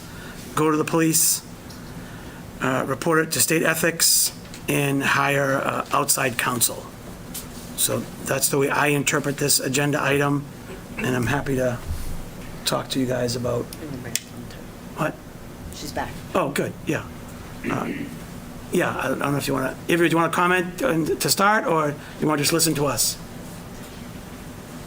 I'm happy listening to you. I think the only, I guess the comment I would make off of what you just said, Carlo, is those options are fine. You can always hire outside counsel. What I was suggesting is, to the extent the board wants to, you could hire an investigator. There are individuals that are trained in, reviewing situations, interviewing individuals, and determining what they believe to be the facts of the situation. So that may be something you want to consider. Did I misinterpret that the investigator would be an attorney, or did I just misunderstand what you said? So sometimes they can be attorneys. There are investigators that are attorneys. Not all investigators are attorneys, though. And so, our firm does do investigations. I would advise that, to the extent this board does decide that's the path you want to go, that you not use our firm to do the investigation, that you hire a third party. And so then it's up to the town to determine who you're looking at to do that investigation. All right. I apologize for misspeaking. Can I just, as a upfront comment, just a disclosure. So as I was the one that put this item onto the agenda, I contacted state ethics in advance to make sure that I could participate in discussion. There wouldn't be any potential conflict of interest. They advised me there was not. Nonetheless, I filled out a disclosure of appearance of conflict of interest form, 23B3, which I filed with the clerk several weeks ago. So I just wanted to kind of disclose up front that I did that. I did talk to ethics. They said no issues. No, thank you. No, thank you. Thank you. Any other discussion on how we should handle this? Chris? Thanks, Carla. I guess it's more of a question for Ivrea. Is this something that we as a board can just delegate to Matt to hire? Because if it's a lawyer or something, or do we have to go out to bid, or how does this actually go? Right. So the individual, the services that the individual will be performing is not exempt from 30B. So it depends on the value of the contract. If the contract is, $10,000 or more, you're going to have to use probably 3 price quotes. It's unlikely it would be more than 50,000, so you wouldn't have to go out for like an RFP, invitation for bid type process. If it's less than $10,000, you can use sound business practice, but we can definitely help Matt and his team through the procurement process. And we have names of individuals that we've used in the past if they're going to do, need people to reach out to. I think how this board may want to structure this conversation is, what is the scope of this investigation? And what are you looking for from this investigator? There are many ways that investigations can go. And so are you looking for interviews of just board members? Are you looking for interviews of board members and residents that are willing to participate? How broad do you want the scope of this investigation to be? And then what is the goal? Is the goal for the investigator to produce their summary of the facts that they believe to be true, and just like, these are the facts? Or do you want the investigator say, these are the facts, and based off of these facts, my conclusions are that this policy was violated or this policy was not violated. It's up to the board as to whether or not you want the investigator to take that second step. And so how you draft the scope is going to inform the cost, which would then inform the procurement process. So that might be one thing that this board wants to focus its attention on tonight is what are we asking of the investigator and how should we be crafting the scope? Okay. Thank you. That's very helpful because this is something we haven't done. So yeah, and I do say so. I had one other community that conducted an investigation of board conduct. It can take time. The investigator wanted to, in that case, review videos of meetings, conducted interviews with board members, looked at emails and text messages. So there is a process that investigators can use. It's really up to the board, though, to determine what the scope looks like. It's your investigation to kind of craft, and then you hand it over to the investigator. can we put, I don't want to call it time constraint, but can we say, we'd like it within 45 days, 90 days? Can we make a request, I guess? So Sorry, go ahead. No, that was it. So it's not open-ended and he or she comes back to us 2 years from now, here are our findings. Absolutely, you can always put time constraints on that. My word of caution would be if you're asking for someone to produce something in 45 days, 90 days, are we narrowing the pool of available investigators that have the flexibility in their schedule to work within that time period? And then what does that mean from a cost perspective? Are they going to charge us more because we're working on a truncated time period? Investigators do tend to turn over their work product fairly quickly because a lot of times they're dealing with employment matters, and so they're very time sensitive. So it's 90 days is probably feasible for most investigators. 30 days, 45 days maybe on the shorter end of things, but it's your investigation to set the scope and the timeline. Those were arbitrary numbers, by the way. I didn't mean to think that this would take 45 days so that was just, I picked numbers at random. Point of order. And sometimes it's dictated to by the availability of individuals that are going to serve as witnesses or give an interview or share an interview with the investigator. All right, thank you. Point of order? Yeah, could you clarify whether the agenda item is just to discuss the investigation, or does it include the other two options, Carlo, that you mentioned at the beginning? Well, the agenda item is pretty broad. Discuss investigation into board conduct. So it's kind of, to me, I interpret that, as kind of open, not really too specific, because it says discuss. It doesn't say vote. It doesn't say, and we're learning as we go, as the board goes. We haven't done this before. This is going to be all new for us.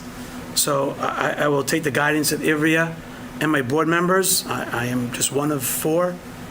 My interpretation is it's kind of broad, and we need to narrow it down per what Ivrea just said. And I'm taking notes, so now I kind of get a better handle of what this means, because this is open to interpretation on the agenda. So if we have to make another agenda item, in the future, that is fine to get more specifics. This is our first go at this ever. So I will defer to the board, and I'm happy to work with Matt and Ivrea and make a more specific agenda item, but I guess it's okay to get, a pulse of the board or not. I'm not gonna say that we have to, but I want us to discuss this because it's been in a lot of people's minds for a while. And I think we owe the community something. I don't know what that something is, but for me personally, something went wrong on February 6th, and that's all I have to say. I don't have any details. I've spoken to people, but I have no details. So I think that's why an investigator might be helpful, but that's just my opinion. Mark? Thanks, Carl. So I think what we haven't discussed it. What we could discuss is thinking about board conduct as it relates to, actually, I would say before February 6th, right? Kind of the activities that surrounded that town manager selection process and aftermath. I agree with you. I think it continues to today, or whatever the date is. But to explore, are there issues of board conduct? Are there issues of board policies? What is it? And an investigation that would dig into that. What would it bring back? I guess it could bring back questions of, per our current policies, are things that were violated or not? And depending, as Ivrea said, is it fact-finding or is it come back and kind of form a conclusion? That's up to us, I think, in terms of how to do that. Yeah, I agree, Mark. I think our board policies are our board policies that we need to, maybe, review again or amend, but I think we all know them. We've all been here long enough that we're always learning. I'm always learning. None of us are perfect. But I think this is a good agenda item to get the process started. And it's kind of like, I didn't watch the show, but, if everybody remembers Dynasty, one of the last episodes was Who Shot JR, and then the season ended or the show ended. I don't know what happened. But that was the big cliffhanger, Who Shot JR, right? Now the big cliffhanger is, why did Jackie McCarthy resign so suddenly?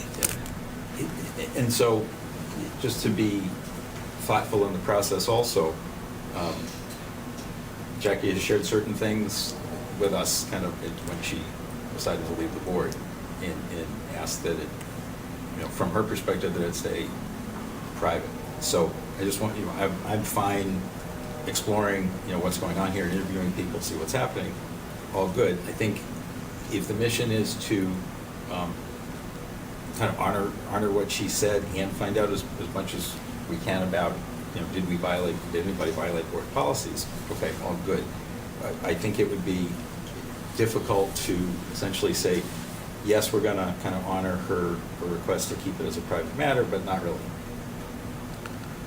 Well, I hear you, and I think if she is part of this process and she says no comment, she says no comment. I mean, I hear what you're saying. Right. She's, we're all residents. She's a resident, not on this board anymore, but she was part of this board, and she was the chair. So that really, I mean, we could watch the video. We were all in shock. I know I was. So it was really, in my tenure, we've gotten shocked twice. Bob leaving, kind of a curveball, and that. For me, that was, I was not expecting that from Bob on his retirement. So that was a personal decision. Jackie made a personal decision, I agree. But I think as we go down this road, I think we can develop the scope as Ivrea suggested, and what findings we want out of this. Obviously facts are going to be facts. Who talked to who said what, review our meetings. It hasn't been pleasant. We all know that since February 6th, and I was part of that process, and I take responsibility.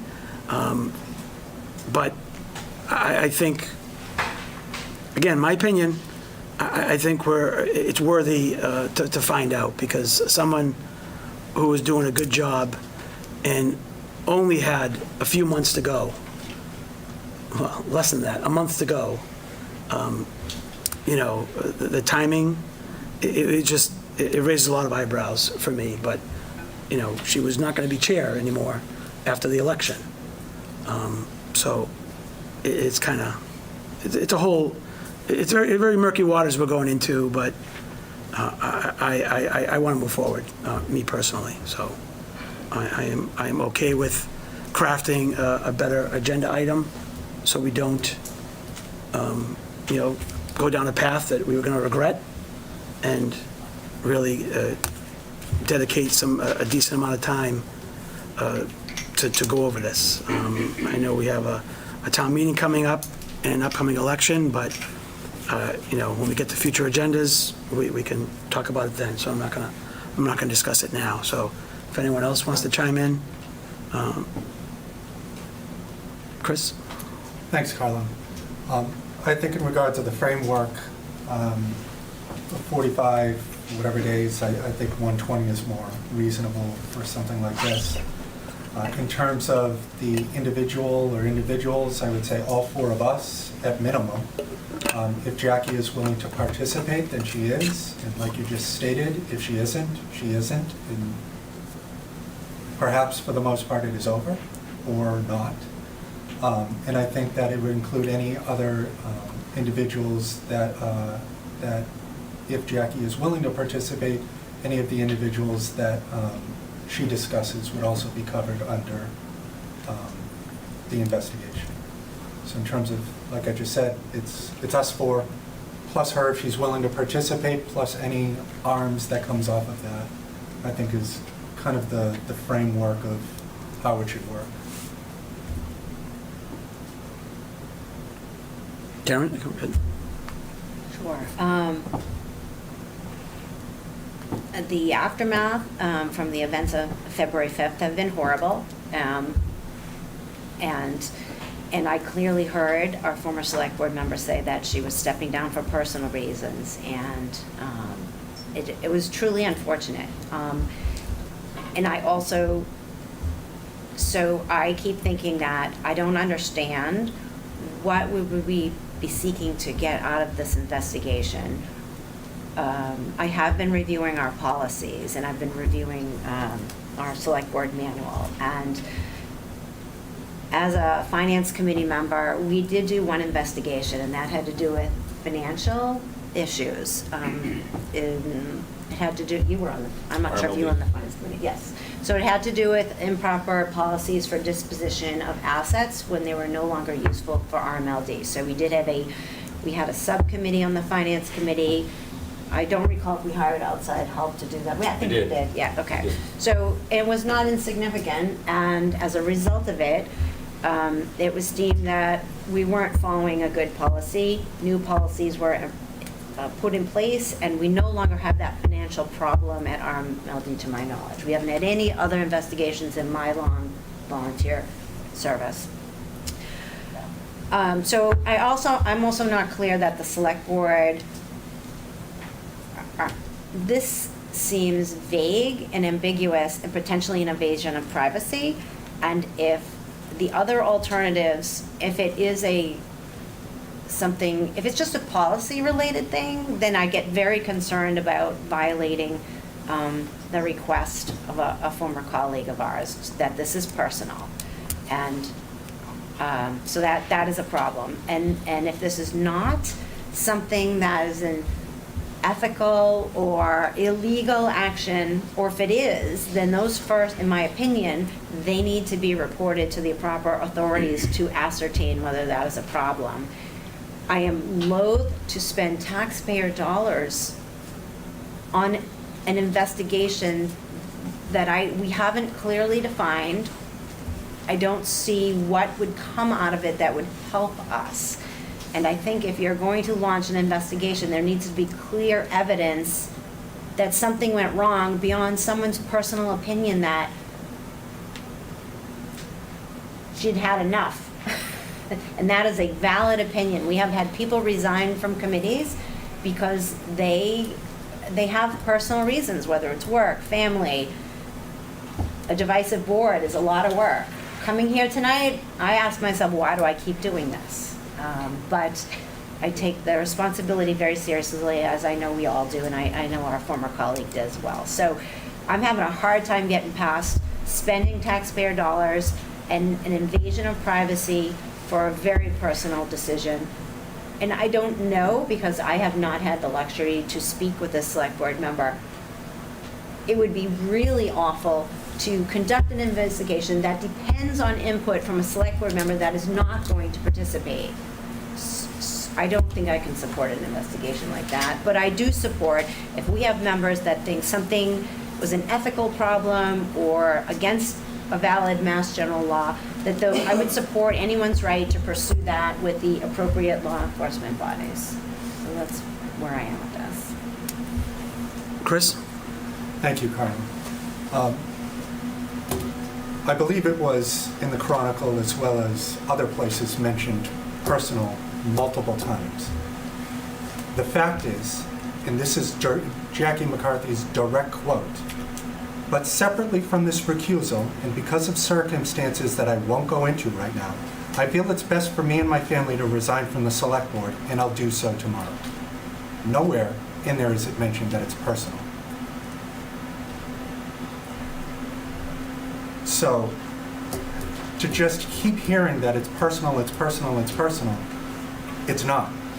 She didn't mention it then, she hasn't mentioned it since, and I think,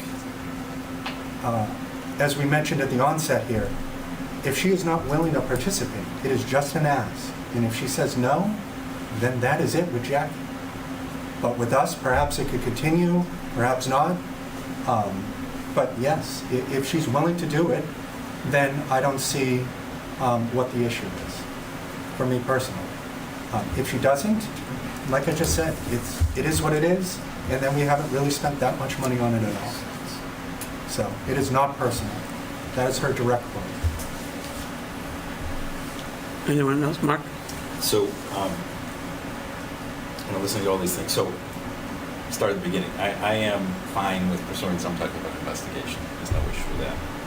I do think that it may be that it's what we talked about, it's interviews, and certainly it needs to be the four of us. There's no question about that. It'd be great to have other people directly involved. And then I don't think any of us know what happens after that, where it goes, or what's going on. But the notion of kind of two bites at the apple is possible, but maybe it's better to kind of figure out, once this is what we're hoping to find, and we say that differently. Here's what we'd like to learn through an investigation. These are the kinds of facts we'd like to get back. Make that part of the scope of what we're talking about. Lay out the parameters that we're suggesting. And then maybe get some more feedback from both town council and the investigator who've had some more experience with it, to structure and say, okay, if those are your goals, here's what I would suggest in terms of what to do. Do interviews, do this, do that, and then and kind of do this a little bit more iteratively, figuring out what it is that we want to ask for, to make sure that we're going to get what we're hoping to learn. And I think it relates to board policies. I think it relates to how we conduct ourselves. No, well said. I couldn't have said it any better. Thank you. I think we need to get something going, and I will discuss that with Matt and Ivrea, and craft an agenda item that won't be exact, but I think we'll go over the exact words of, I wrote down scope of the investigation equals facts in summary, or a version of that, and what and how, and that's going to be up to the four of us. It's been already said that Ivrea can't investigate us, her firm can't investigate us, we can't investigate ourselves, and the last thing I want to do is spend tax dollar money on this, but I think we could put some caveats in there that, we don't spend money we don't need to spend on the way we craft the scope of the investigation. To me, those three words, the scope of the investigation, will determine a lot on how we move forward. And so tonight was just a discussion. I thought it was helpful. I agree with Mark's comments on how we should proceed. So I will discuss that with Matt and Ivrea offline, and I expect it to be on the next agenda, and kind of dedicate some time to it, and we'll go from there. This is not going to be, I use 45, 90 days just because those are the first things that came to my mind, right? That I did not mean to say that is my time frame. I just use those numbers. So months, not years, months, it's going to take. So I'm ready to move on unless anyone else wants to make a comment. Thanks, Carlo, Bob. I'd like to make one more comment. Yeah, thank you. Go ahead, I'm Chris. so sorry, it's hard for me No, to see Ivrea if can someone go. else. You want everybody to go? Yeah. Well, go ahead, Ivrea, sorry. Sorry, it's hard for me to see. I just wanted to make two comments to make sure everyone on the board had all the same information. So the first is, to the extent that the investigation concludes there was a violation of board policy, I just want to be clear that as elected officials, there's no process for the board to remove one of its sitting members. That would have to go through the recall process or through the ballot box. So I just want to make sure everyone understands, unlike an appointed official that you do have the ability to remove for cause, there isn't a similar provision that would apply here. And then the second point, which we can discuss at next time or in the process of crafting the scope, is that it's likely whatever documentation is produced will be a public record. So to the extent that we're concerned about individuals' privacy's interests, we want to make sure that we're doing all we can to adequately protect that. Thank you. Chris? Thanks, Carlo. You brought up my point, is essentially there's no recourse for us at the end of the day other than a recall. So that's why in terms of the two that you laid out, where it comes up with this or it comes up with a finding of fact with all the extra stuff, I would prefer to go the extra stuff route, only because we don't have any means of removing any one of us. Nobody in the state does, other than a recall. So, or resign. Or an election. Or an election. Yep. So yeah, but thank you, Ivrea, for bringing that up. All right. I have a point of order. So you spoke of three options in money. Kevin, hold on, Kevin. Okay. I don't, we're not taking any votes, we're not doing anything tonight. Okay, So I understand that. But I don't know what the point of order is going to be very specific. Okay, so you guys spoke of three options, one being the police investigation, the state was ethics, or you guys did the investigation, is that correct?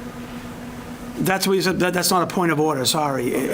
I thank you, I don't want to open this up to, I appreciate that, thank you.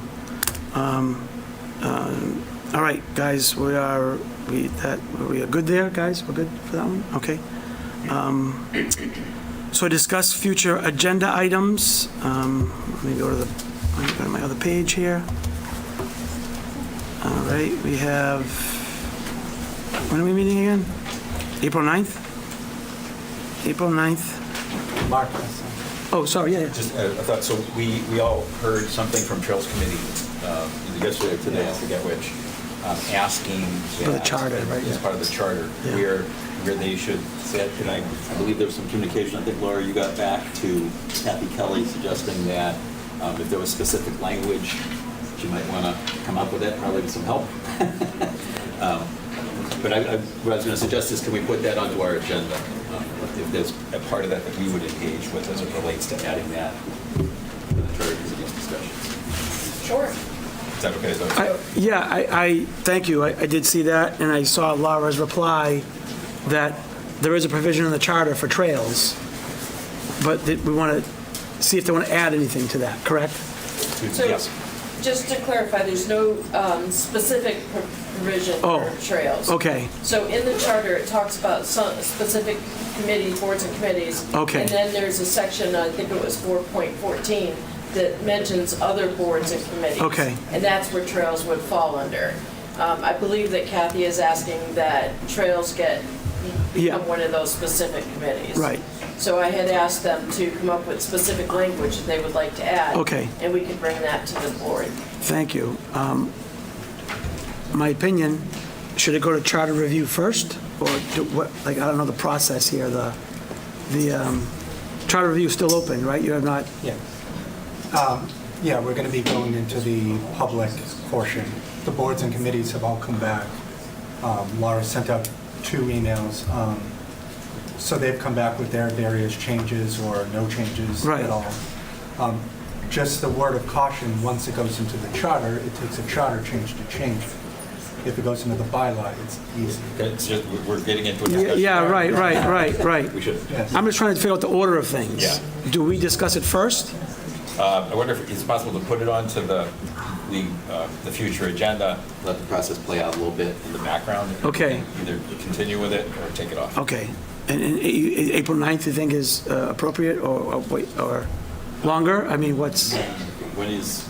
Charter didn't have a defined date yet because the election, first off, if I was even still there.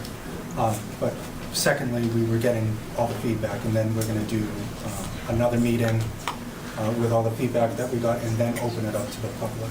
So that help to have it April 9th? I mean, we could. Yeah, we can put it as a placeholder. I mean, yeah, it's, right, 2 weeks? Yeah, right? So, yeah, that's good. The only thing I have, and it's not going to be ready for the 9th, we're meeting, Simon's Way is meeting, I think, on the 1st. If, I don't know anybody's here, I think we're meeting on April 1st. And that should be it. And there'll be one more meeting to go over all our minutes. But I would say we'd be ready to present maybe after town meeting. So, you know, I can add that to the SWEC presentation to us of the findings, and I don't know if anyone else has anything. We need to wrap up the town manager screening committee. We have to sunset it and finally. Oh. It has. Is it? It's done. It had its final meeting and the minutes are published. Okay, good. Thank you. If I could, one other thing to add, I think in May, it would be great to have Recalc come back to the board with report and recommendation on site. And it sunsets in June, so the board should talk about whether there are other tasks for it, or I see we already have here the notion of a building committee, which might be the next logical step. Right, okay. Okay, yeah. So maybe the May. You want more time, or the 7th? I should know, because we've talked about it, I'm sorry. We'll put on the 21st for now. Okay. Then And we have time to, I'll come back. Yeah. So after tomorrow night, I think I'll know better. okay. Karen, you, yeah? Yeah, just, so the designer and the owner's project manager have been presenting the school committee. They have not presented to the select board. They're willing to do that. When I asked Matt to help coordinate that, just the right date, probably sooner rather than later. And so you've already had the presentation. I mean, the Killam School Building Committee's already had it? They have presented, I believe, just once to the school committee. Right. You know, we hired, the town manager on our behalf hired the owner project manager and the designers. We are critical to this process, so they should be updating you all as well. I know you don't have time to go to all these meetings and watch all the recordings, so they're very happy to come in and update us on how the project's going and answer any of your questions. Yeah, okay, thank you. Maybe like the next couple of meetings, whichever one's better. Yeah, all right, thank you. I'll put 4/9 or 5/7. I really, for me, other than SWEC, I don't know, does anyone else have any? Chris? Thanks, Carlo. It's more of a general with the speed thing that was mentioned earlier today. And I've received some communication about Haverhill Street, the speeding that's happening over there. If we can kind of, I know it's 129 and Haverhill are out of our purview, but is there something that we can get a general understanding of why, like an overall speed decrease in town or something like that, if that would be governed by that, or does the state still have to do it? So effort to suggest maybe, would it be good to get a little bit of an update from PTTTF in terms of where they're looking, or, you know, we've highlighted a couple of areas that seem to be dangerous. Yes. Yeah. Sure. How about we talk about it? Yeah. Yep, we can do that. And if you can find out the definitive with the state. Yeah, I'll find out on the state issue. Are you, it's been a year, so my memory's a little foggy. How quickly do we reassign liaisons? Should we? Meeting after the chair. Yeah, right, Oh. right, but within a couple meetings, or we have to kind of divvy up our duties again? I mean, we're not a full board. Do you want to wait till we're a full Oh. board? Would you wait till the 21st of May meeting? Okay, good idea, thank you. How about Basque? Yeah, well, Because we can that was do that was best. on my mind. That was on Yeah. my mind. A Yeah, lot of groups that would like members. yeah. Karen and I are still leading that charge. So, Caitlin, I know a lot's been going on, but I'm only traveling 1 week in April or 5 days in April. So other than that, I'm available for meetings, and we can coordinate that offline. But yeah, you're right. And maybe bring that back to one of those main meetings. Yeah, of course, yeah. Okay. Anything else, guys? Oh, Chris? Yes, sorry, just one other thing. I think it would behoove us to just revisit our actual select board policies in light of everything that's happened, maybe just another refresher. I don't know when the last time they were done, 18, 17, whatever the deal is. No, it wasn't that long. Maybe just a nice little, oh no, it was in the library. I remember. We were in the library last time that we did it, but not on the next agenda, just on a future agenda. Yeah. Time permitting. Yep.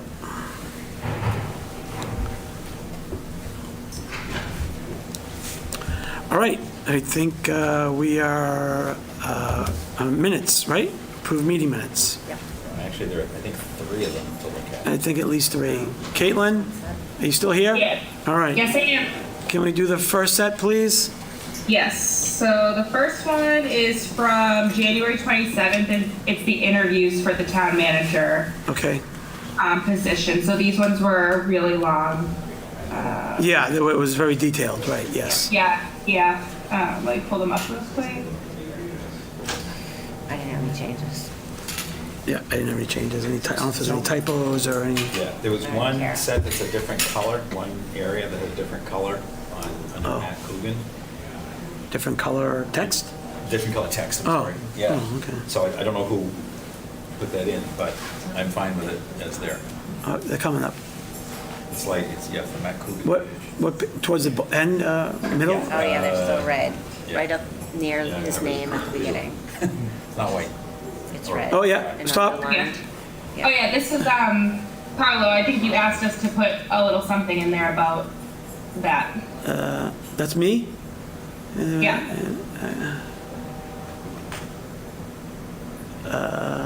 No, that wasn't me. That was not me. I would not have that kind of detail. I would... No, it wasn't your words exactly, but you asked us to put something in. Yeah. He did, because at the beginning of his interview, he did mention, if you guys recall, he did mention that he had an incident. I'm fine with this. Yeah, okay, all right, thanks, sorry about that, I didn't mean to put words in your mouth, yeah. No, it's not your exact words, but we mentioned adding a sentence in about the accident, so. Okay. Yeah, everyone okay with that, even though I didn't write it? Okay. Thanks, okay. Was there anything else, Mark? No. Do we need to say as amended? Yeah, I guess. do one at a time? Yeah, let's do one at a time, okay. yeah. Chris, motion for... Yep, move to approve the meeting minutes of January 27, 2024 as amended. Second.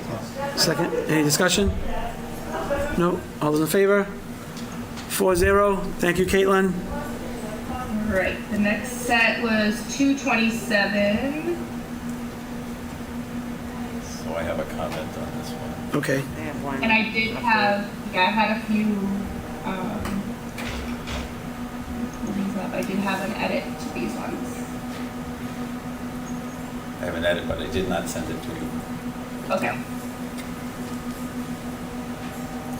I get a feeling it's the same edit as me, Mark. I have 2 edits actually, so yours will probably be right after mine. Okay, so these are the minutes, and then I got an edit from Chris earlier.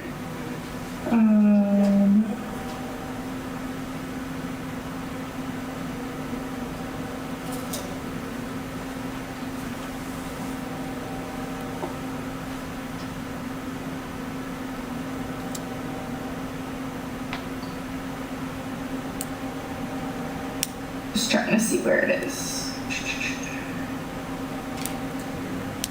Okay, so right here under this, I'm gonna replace it with what I just put in is what Chris changed it to.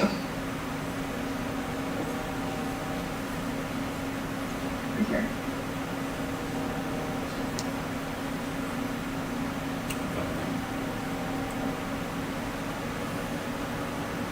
Chris, is that what you sent? Yeah, that's my edit. Okay.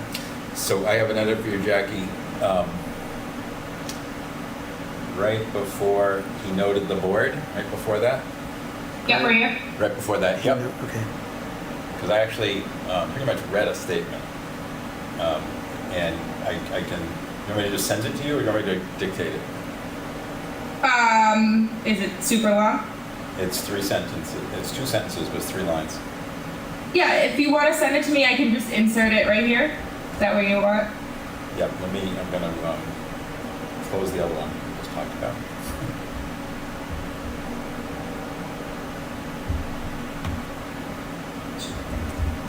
Right there.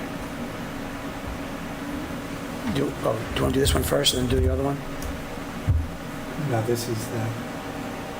I thought you had 2, I'm sorry, Mark. The second one related to what Chris Oh, had talked about. okay. So I just sent it to you, Caitlin. Make sure I'm online. Yeah, you get it. Yeah.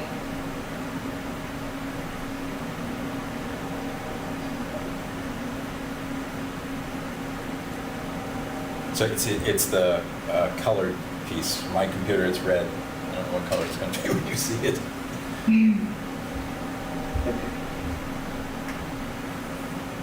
Are you still seeing this screen right here? Yes. Yeah. Okay.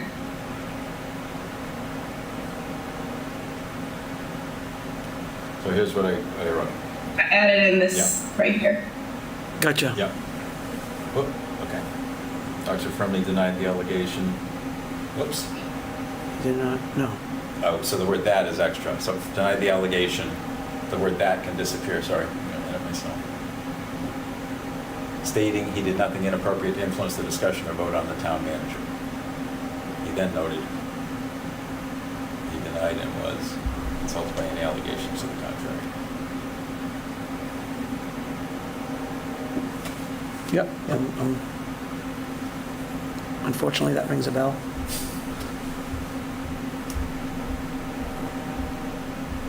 That was all I had on that one for changes. Okay.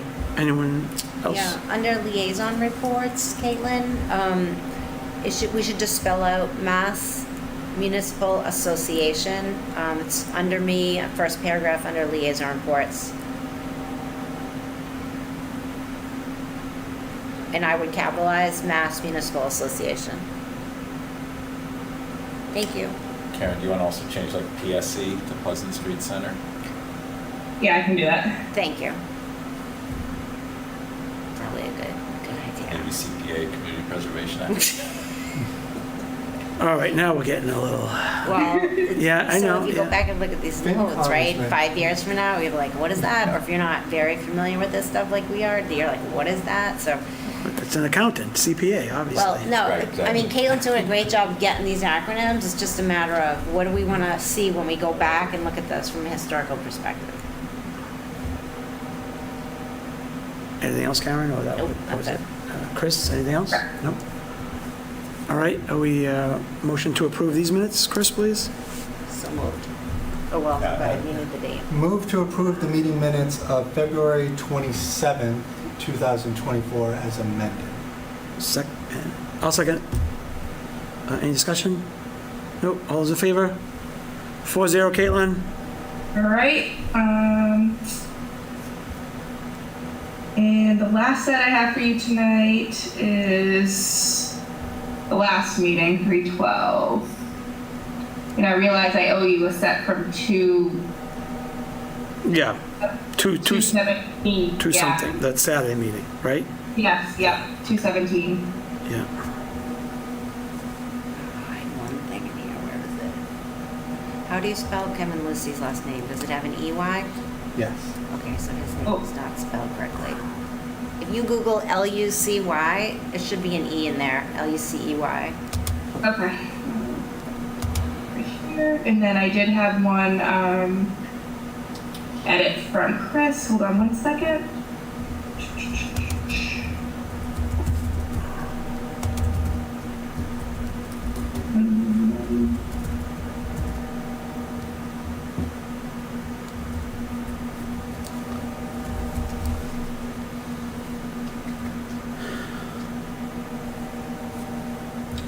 Oh vote for a bank.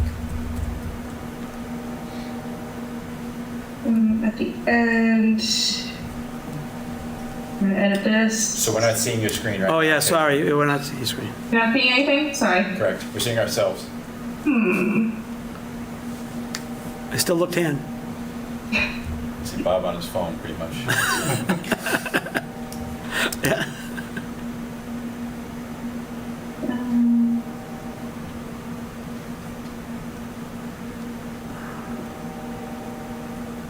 Okay. Can you see it now? Yes. Okay. So we had this at the end, change slightly. An edit from Chris. So I think that it needs to note that you left as well because we lost quorum.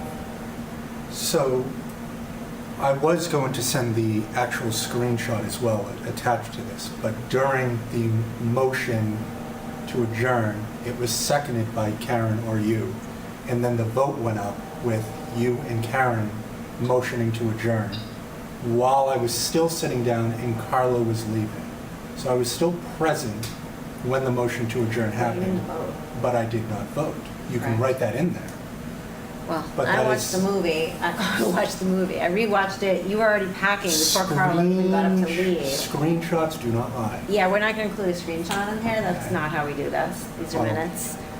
If we didn't want to include a screenshot, if a screenshot is used during the time during the meeting, then it can be included in the packet, and I will happily show a screenshot on my screen right now to include it as part of the package, if needed. How did we adjourn?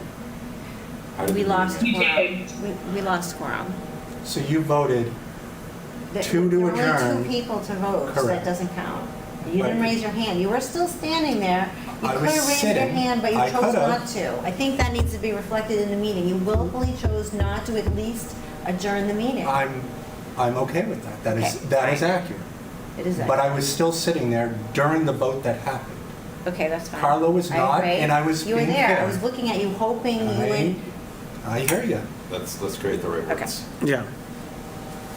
That's why I was fair and had Carlos starting to walk out. I didn't say he was. But you started packing first in the video, to be I fair. started packing 10 We can minutes edit in before there. that. Chris, before Bachi left, Okay. Chris had already been packing for 10 minutes. We don't I have to believe put so. that in there, I'm joking. So after the word Yeah, how do we- adjourn in the period, there was a motion to adjourn. Was it made by me? I think so. Okay, so Doxer made a motion to adjourn, seconded by Herrick. 2 votes were recorded in favor of adjournment. With Mr. Haley present, I don't know, how do you want to? Mr. Haley present. Then we lost quorum and the meeting ended. Is that right? Well, you can almost say that Bocci and Haley did not vote to adjourn. But the meeting adjourned because of lack of quorum. It's a gray area because Carla was leaving and I was still there, and technically it still could have happened, so it's kind of quasi weirdness. So it's however. So there are 2 votes to adjourn. Correct. 1 person left. We lost quorum. Right, and the meeting adjourned due to lack of quorum. Yeah. So there's a little gap there, but, or loss of quorum, sorry, not lack of, right? Loss of quorum. Yeah, loss, I think is better. That is. Lack means we're lazy. Right, so the only thing missing here is that, how do we lose quorum? Well, you got me walking out. Right, so there are 3 people left, we still have quorum, Correct. but we lost quorum. Because at that point, there were only 2 people stayed in the room, and then, Yeah, it's got to be reflected somehow. Right, Right, Chris- I mean, right. if Meeting had to end. Chris Meeting left, ended. we were still here, we could not end, we lost quorum. That's how that happened. When Chris walked out of the room, we how lost. about if you just add that, when Chris left? After Haley left the room also? Or left the meeting also? Yeah. Accurate? Sure, I'd be splitting hairs if I decided I wanted to change the time frames and everything else, because technically I was in the room while Carlo wasn't. I might have stayed in the room a couple minutes longer than what's here, but I was not in my seat, so I would allow this to be accurate. I'm not sure we could. I think we're there. Yeah, let's stop. Let's I'd stop. love to finish I this do have and a get couple of going. comments earlier. Up, Mark? Up Yeah, further. up to, the board then discussed they reorganize after the May 14th special election. Where's So that? this is, After public comment? this is board reorg. Okay, yeah, board reorg, stop, yep. All right, so two things. So a resident in the room called a point of information, not a point of order. Right. I forget, I'll believe you, but I forget. It was Diana Halton. Oh, okay, I don't know what you said. I didn't catch her name. I don't think she said it in the. No, she didn't say it. But it was a point of information. Okay. And I think the other thing that needs to go in here is go up where it says doctor called for another 5-minute recess due to Yeah. disruptions from the audience and requested that the police be called to the building. So that's factually correct. Correct. And call. Or requested, it's actually requested of, here's Matt, sorry. Hey, Matt. Sorry. And asked the town manager. No. It's a police presence, that's why I requested the town manager.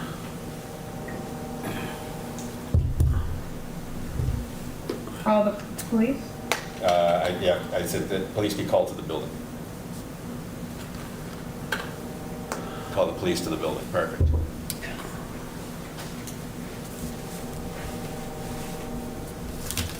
Didn't I have one other edit, Caitlin, where I didn't know? I think it was, Oh, yeah. Hold on one sec. I wasn't sure where that went.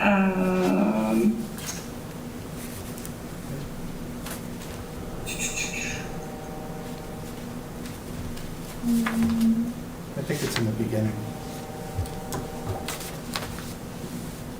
I think. Oh no, right here. Yes. You think this is towards Herrick? You said. Yes.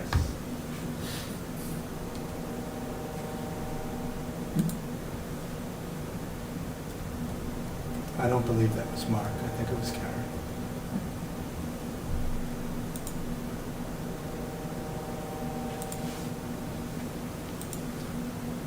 Everyone, is everyone, I I guess Karen needs to chime in if that's accurate, I think it is.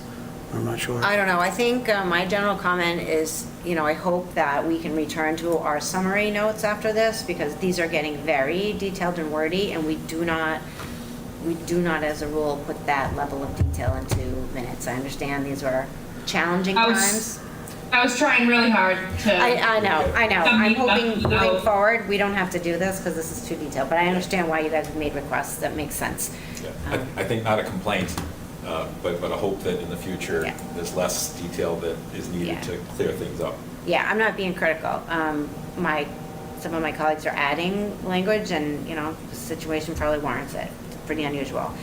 So I have one change, one little one. What page, remember? Right under public comment where Carl McFadden presents a check to the town for over $100K from the Reading Ice Arena for their yearly, it should be lease payment. That's all. Is that?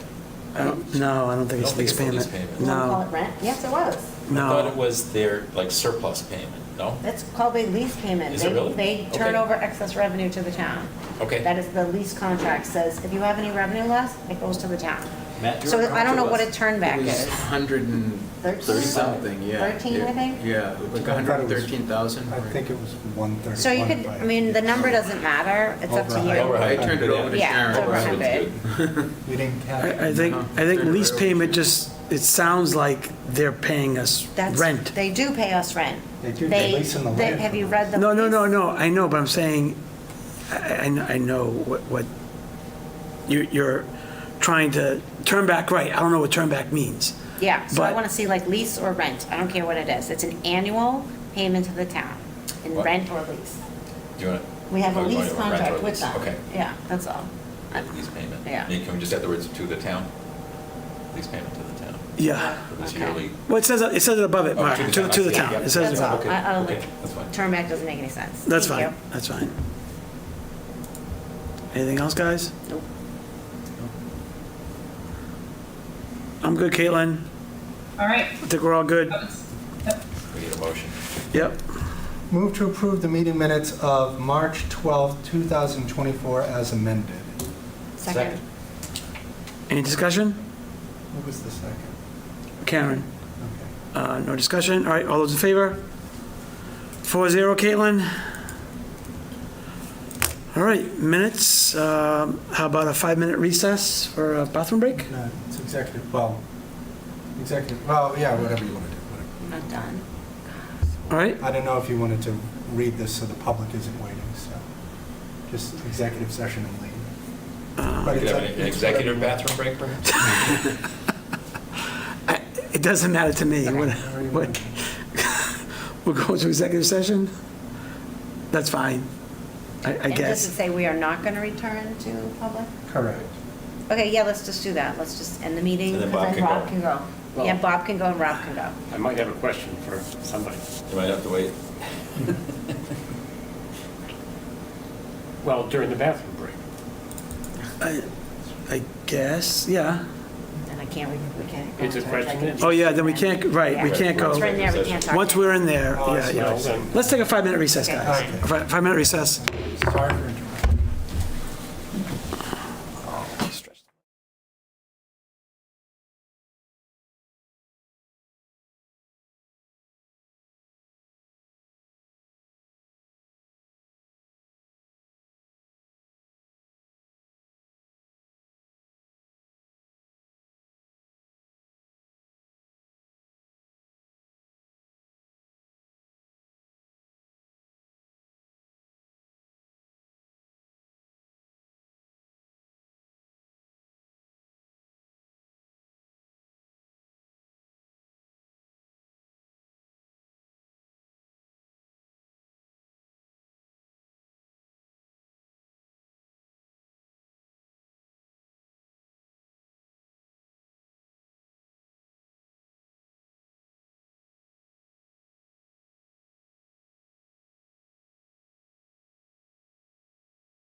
Is it blue?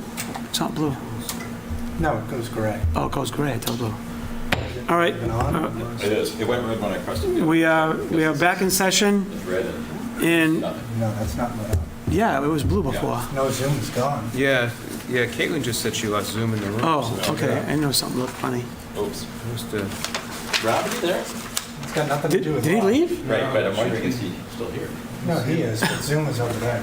Oh, I'm still here. oh, Wait for you guys to go into executive. yeah, Okay, yeah, so you're on track. We just lost this. something happened. We're gonna bring it back. Okay. yeah, let me see if I can.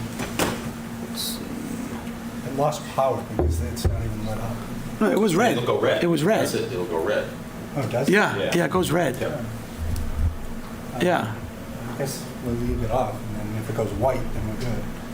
We'll do it by itself. or- No, it's blue, the color. Blue. Yes, It's on. blue is on.